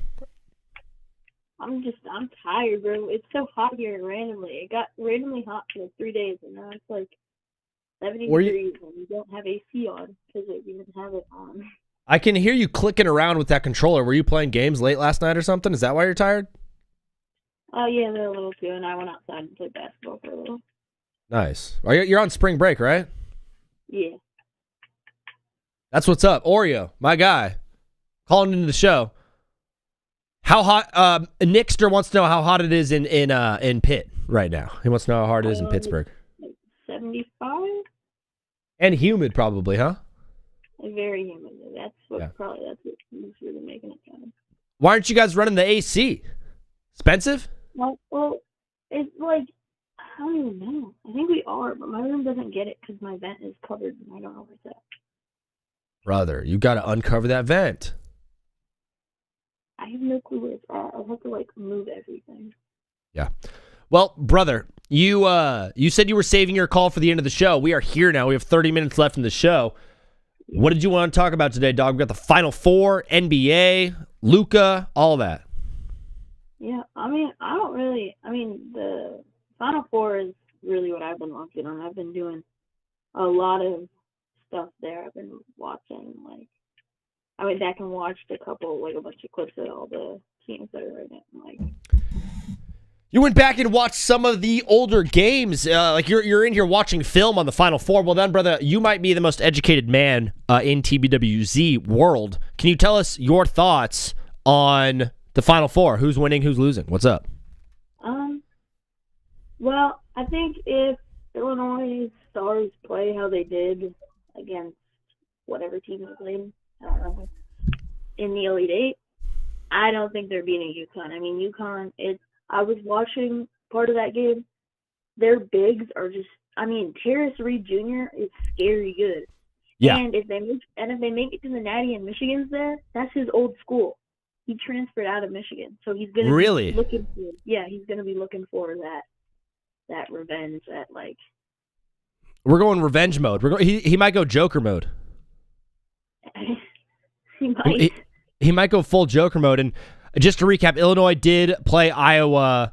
They were down by 4 at the half, but ultimately won the game by 12. Yeah, they were down in the first half. And you know who else was down in the first half was Arizona. They were down 7 to Purdue. Ended up winning that game pretty easily by 15 points. Is there any chance that Arizona, what are we doing in the Arizona-Michigan game? Because that's where my head is going right now. Well, from what I've seen, obviously, Yoxel Lindborg has from the multiple games I've watched, I didn't even have to go back and watch because I've watched almost every Michigan game somehow. It's just always on whenever I turn my TV on. Yeah. But from what I've seen from him, he looks like, honestly, from what, like, I've looked at each team, and he has the ability to just, like, he doesn't start out hot, but randomly it just, like, clicks, and he just goes insane. Yeah. And that sometimes, if it's a close game, that is what you need more than the good start, rough end. Consistency is what you're looking for.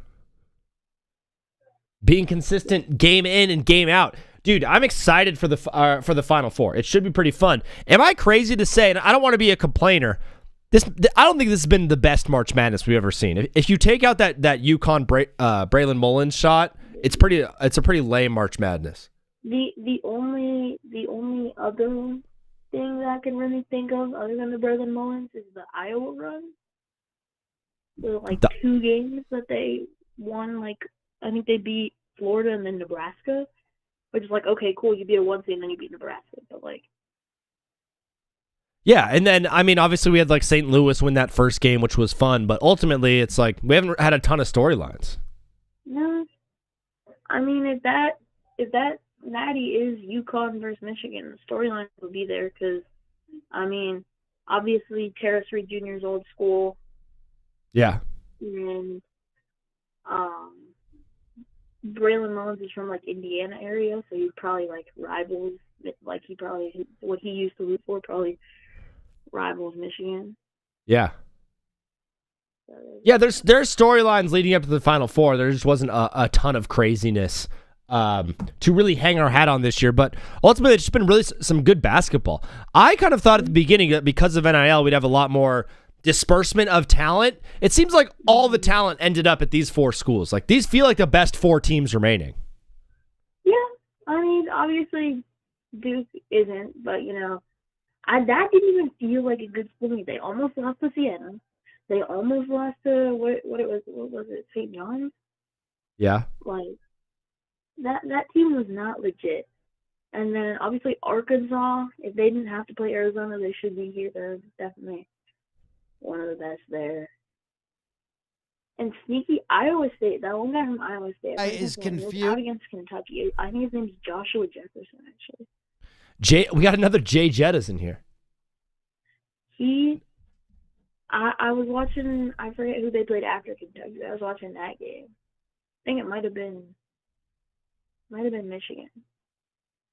Might have been. No, it wasn't Michigan. It was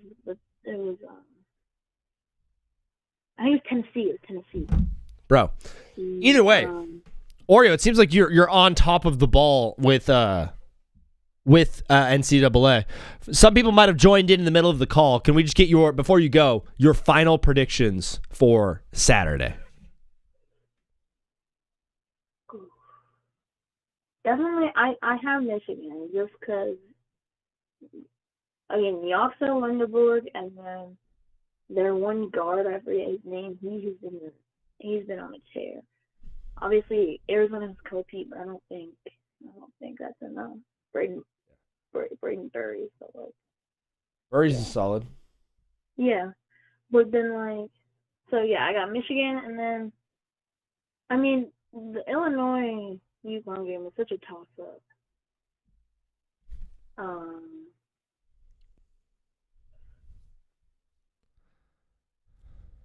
I'm leaning UConn, honestly. You got 20 seconds, Oreo. Yeah, probably UConn, Michigan. UConn, Michigan, and then, of course, the Natty will be on Monday. Oreo, you're the absolute man, brother. Congrats on the 40-stream streak, man. That means so much to me. You are by far the most loyal listener that I have, dog, and I just wanted to say I appreciate you, and every time you're sitting and watching the stream with me, it's like I really, really, really need it every time, and it's very important to me, so I just wanted to thank you, man. Yeah. Brother, you are the best. We'll talk to you again on Monday, okay? Yep. All right, peace. Peace. My guy Oreo. Absolute electric guy. It's impossible to go on Twitter right now and not get April fooled or see a video of 6ix9ine getting released from prison after 3 months. Why are we still doing 6'9"? Know that. Not. I mean, like, the guy. This guy sucks, dude. 6'9", dude. He sucks. Tekashi 6'9". What a loser. What did he go to prison for? Snitching? The whole, like, embracing rainbows thing. I mean, do your thing, bro, but you are the man. Brother, what is up? You are live on TBWZ. What is your name and where are you calling from? What is up, Zach? It's Nico from Charlotte, North Carolina. Nico from North Carolina, my brother from another mother. How are you doing this Good Friday? I'm doing great, Had breakfast with the grandma and, okay, ready for the rest of the day. Getting ready for a trip, so let's get it. Are you on spring break? I am, yes. What trip are you going on? I'm going to Spain. Brother, you're going all the way to Spain? Barcelona? Yeah. Dude, I went to Portugal this summer. It's very awesome. That whole peninsula is incredibly beautiful. Spain is going to be sick. Have you been before? I have not. I've actually never been out of the country, out of the time zone, out of the East Coast. I'm really excited. Do you have a Switch? Nintendo? Switch, like Nintendo Switch? Yeah. I do. Bring that on the plane. I will. For you, 100, dude. Because what I end up doing on plane rides, and that one is like 7 hours probably. I end up just gaming on my phone the whole time, and then my phone's dead by the time I get there, and then I can't call an Uber, and so then I have to sit on the floor in an airport and charge my phone in a foreign country. It's horrible. So, bring a Switch so you can game on that. It's gonna be super fun. Are you going with the family or friends? I'm going with my friends. I know. Trying to keep it low key. Don't want to. Are you 18? I'm not. Okay. You guys will still are any of your friends 18? No, it's a school trip. School trip. Okay. Don't get in trouble, but still, be a little bit sneaky if you need to and have some fun. Yeah, thank you. I don't know if you remember, but it was New Year's Eve when I called you and we were talking about the New York Jets. You definitely don't remember. Wait, were you like on one? Yes. Are you the kid that goes to, what school is that? It's not Florida Gulf Coast. No. I'm not. What school do you go to? Oh, you're in high school. I'm out in like the suburbs of North Carolina. Okay. You were, I think I remember you were like off the sauce. Yeah, no, I don't like him. Brother, yeah, that was crazy about the New Year's Eve call. What's the correlation there? So listen, I had explained I wanted Jameis, and I had made that super clear. Yes. And get Woody out of here, dude. I don't know what he's doing with this franchise. Yeah. Like I don't mind who we got. We ended on bad terms. What was it like? I don't even remember. 2015. I don't even know. But like, dude, I don't know why we're bringing him back. But every person I've talked to that likes the Jets like me, they're super excited because they're like, we're gonna get Seattle Geno, and I'm like, no, I don't want him whatsoever. Like we've had hope every single offseason to be disappointed every single season. I'm done with it. Yeah. Really. Dude, you want to know why Geno looked so good that year in Seattle? Is because he was playing in Seattle with a real offensive line with weapons around him, and the Jets just don't have that. They have Garrett Wilson and Breece Hall, I know. I think they're going to be better offensively this year with him than they were with Justin Fields, but there are issues far beyond the quarterback. I personally think they're going with Geno just to get to next season and draft someone good in the 2027 draft class, which is stacked. Exactly. I'm praying that's exactly what goes on. I think we just build up this defense. Maybe, I've seen a lot about Ty Simpson either going in for our 16th pick or 16th. Our 33rd. I don't want that. Keep Geno for the year. Yeah. Save up. We have 2-3 first rounders next year. Yeah. We can use that to our advantage to get one of the best quarterbacks from one of the best draft classes that the NFL has ever seen. Yeah, like straight up. Why not? Like with your 16th overall pick, trade back. Like trade for picks for 2027, or use it on defense or an offensive weapon. Draft Mekhi Lemon, dude. Yeah, that's what I'm saying. Mekhi Lemon at the 16th. I've seen so much about that defense. Second pick, Mekhi Lemon 16th. Just keep building the defense from then on. We do not need any fancy weapons until next year when we have real options. Well, who do you take at 2? And I've seen so many mixed opinions about it. I was so into Arvell Reese. And then, after that combine, he dropped down. And it's the same thing that happens every year. And I've seen Sonny Styles going at our second. I don't know, man. He's really proven himself. I'm going to say that, but I've got no clue at this point. I mean, do you want to go defense there, or do you think it's smart to maybe take the tackle from Miami, Mugwawa, and boost that O-line? Yeah, I really don't know. Anybody will help us at this point. Really, anybody. Yeah, you need You need a bunch of pieces around. My one thing that remains, and I've had issues with the Jets coaches in the past, obviously, and I think you have as well. I kind of like Aaron Glenn. I don't think he's an idiot. I don't think he's been given a true football team to actually judge him on. He seems like a good guy to me. It seems like the players like him. I completely agree with you. The fans, I can't see that much. Me and my dad, we share this really good relationship on the Jets, and I really like that because I'm following his footsteps. I grew up in Charlotte, so everybody here likes the Panthers. Panthers. Oh, the Jets are ass. Honestly, I am so on with Aaron Glenn.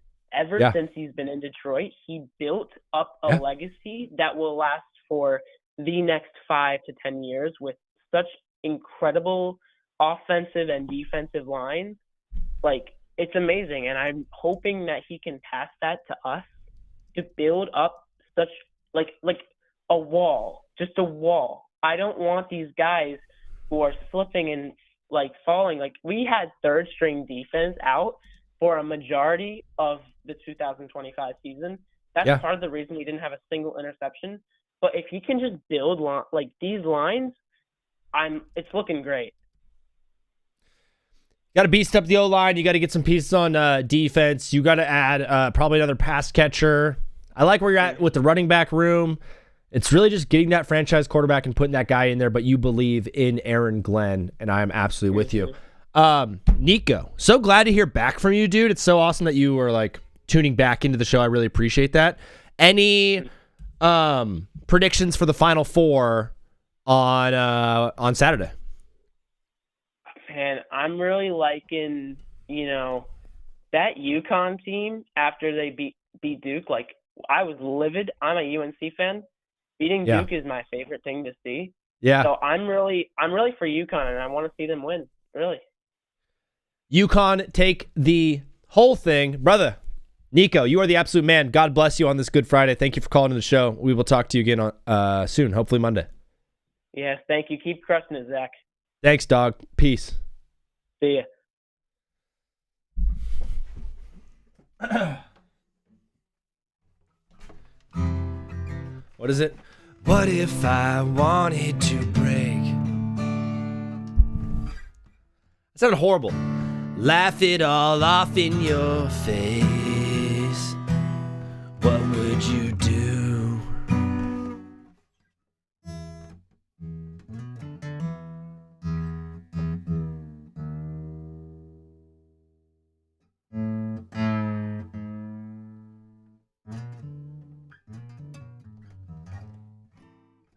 Never mind.